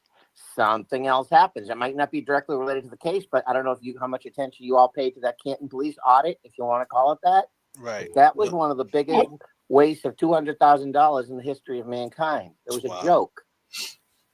Fucking wild, right? Absolute joke. Yeah. Did you guys read any of it or watch any of it? I read some of it. Yeah, I have. I didn't really dig. I read a lot and seen a lot. I think the Glare went through it. I watched a couple of episodes on it. Okay. Hey, good catch there with that whole thing with Tristan and the watch. What's up with these people? They're fucking wild. I mean, really? Well, see, that's the thing, man. What I'm saying is, like I said last time, like you would think that Tristan, when he was in South Boston, he ran into Turtle Boy and he acted the way he acted, that he would have some growth towards it. He would be like, man, I didn't act right, and he was out of pocket, tempest flaring. You think he would, watch himself and wait a minute, watched himself. Holy shit, James. Disclaimer. Positiveness. Damn, man. Damn. It's like they got no self-awareness, kind of what you just alluded to. They don't know what time it is. They don't know what time it is. No pun intended. Right. But nah, so you think that, you think that he would have grown from that. Instead, he's like, yo, give me a watch, Portnoy. And Portnoy's like, yeah, I'll give you a watch for real. Just go. Yeah, you want to watch on the stand? Go ahead, buddy. I'll do it like it's a pizza review, like it's a Celtics game. Yeah. Buddy, you never mentioned John O'Keefe, Portnoy. You never once said anything about John O'Keefe. As a Boston police officer is dead. And on top of that, you don't know enough about the case to be enabling these fucks, especially when you're a wealthy man, such as yourself. You got 200 million. I mean, bro, come on, you could do better than that. Yeah, why he's inserting himself. I think he hurt his brand. I do. I think he significantly hurt his brand. But people don't care, Mikey, man. You know what I'm saying? Like people don't care, bro. People don't care. Like they it's like as much as people say they care, man, it's like that's where we're from, bro. We're from this Massachusetts, like real rigid place. Like we can just overlook things, man. It's like the perspective is like I think the whole perspective of this case is gone. Like the people who are against Karen Reed, the people who hate Turtle Boy. It has nothing to do with justice for John O'Keefe. It's all about fuck Turtle Boy and fuck Karen. Yep. And I remember a quote on Twitter a while back that said, if you ever took a Venn diagram of take people who hate Turtle Boy, people who think Karen's guilty, it's going to look more like an eclipse than an actual Venn diagram. That's crazy, bro. Yeah, I don't know what to. But by the way, apologies. I think I cut you off. I didn't mean to. Go ahead, bro. Go ahead. Oh, I was going to say, I don't know what to think. Like I said, the Canoni not allowing the FBI retired FBI expert there wouldn't even let him have a voir dire on someone else. I mean, it's ridiculous, bro. They're like, oh, it's going to come out that the investigation was wrong. So what, man? Let the FBI agent put more sauce on it. Let them say, hey, not only did, like, just keep harping on it. The investigation's trash. The lead investigator was fired. Like, let her have that. You took that.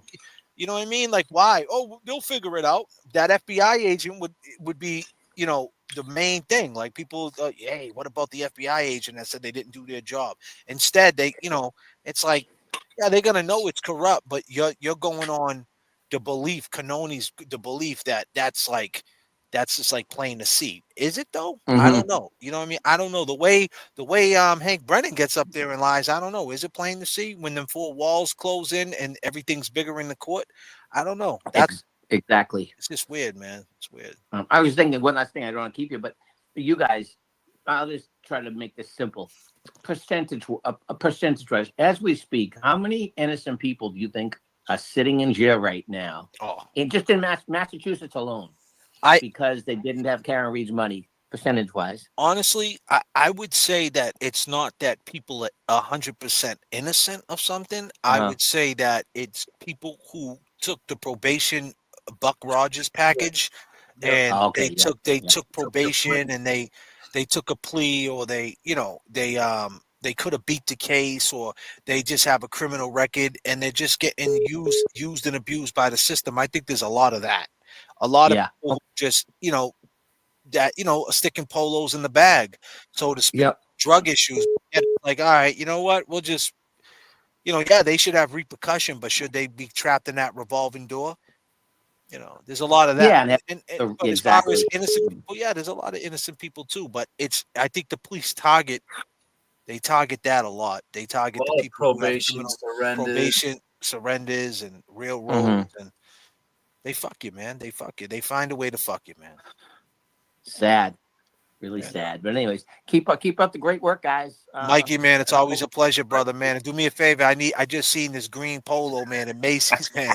It's got like the horses on it and shit, white with the green. The Celtics, grab that for me next time you're out there. We'll be in touch. All right. All right, brother. Peace. All right. Mikey, ladies and gentlemen. And by the way, that would be the show for tonight. I appreciate all the phone calls who called. We had some good ones. We rocked out for exactly 3 hours. We're at the 2:59 mark. My man James Jackson, thank you for falling back because you can't speak. But you got any words to the callers and speak to anything? Yeah, man, great calls. Let's just see what happens. Let's not speculate as much. Let's try to focus on the main pointers here. But great callers. I can't wait. We got some good things to come forward in the week. If you haven't already subscribed, next week actually, right? Next week. Next week, yeah. Next week, me and James Jackson will be together again. Pause if necessary. And we're gonna get some great content. We're working on some things, and we just need you guys to, just be there for us. Join the journey. When we hit that live button, we need you guys to tap in. The Venmos are at the bottom of the screen, ladies and gentlemen. At J.F.K.Showoff, James-Emerald-5, Cash App, James Emerald Jr., Cash App, J.F.K.Showoff. If you're into that, Bandcamp links are up. I also put the link up to James Jackson a couple times in the chat. YouTube, James JKSN. If you're wondering where James Jackson is, James JKSN. James JKSN. Right there on YouTube. Go subscribe to him and do one better. Become a member. Check out his journey. He got a lot of things behind the scenes. And with that being said, I go by the name of JFK. I go by the name of James Jackson. We appreciate your time. See you next. Peace.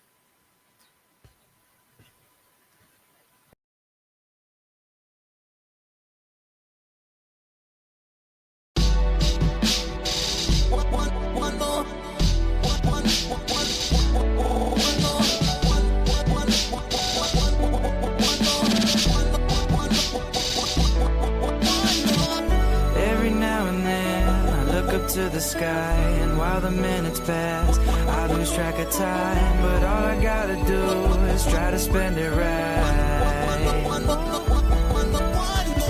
Let's take one more time to celebrate, like there ain't no tomorrow. So let's just make a memory,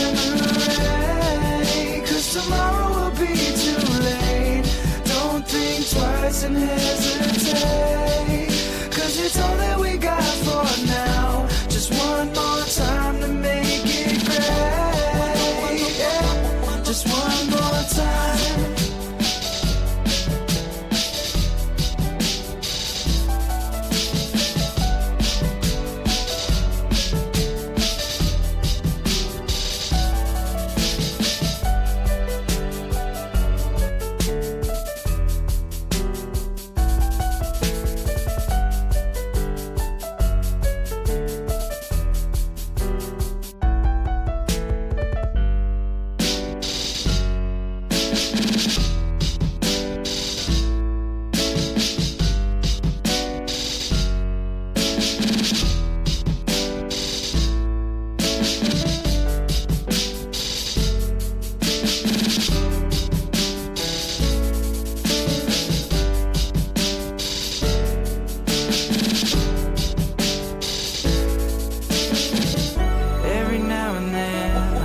To the sky, and while the minutes pass, I lose track of time. But all I gotta do is try to spend it right.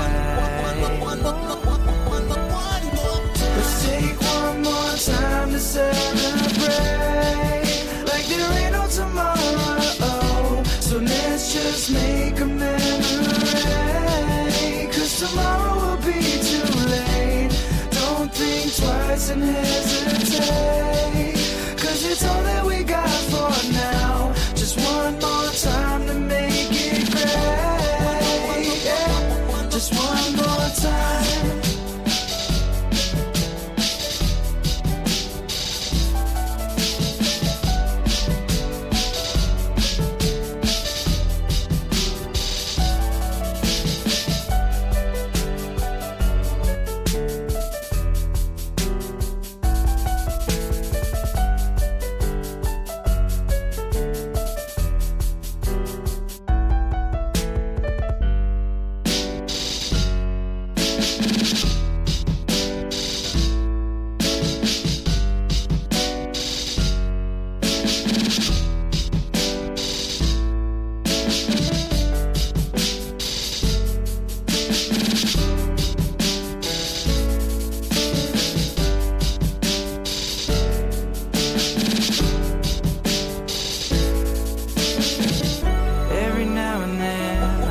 To the sky, and while the minutes pass, I lose track of time. But all I gotta do is try to spend it right.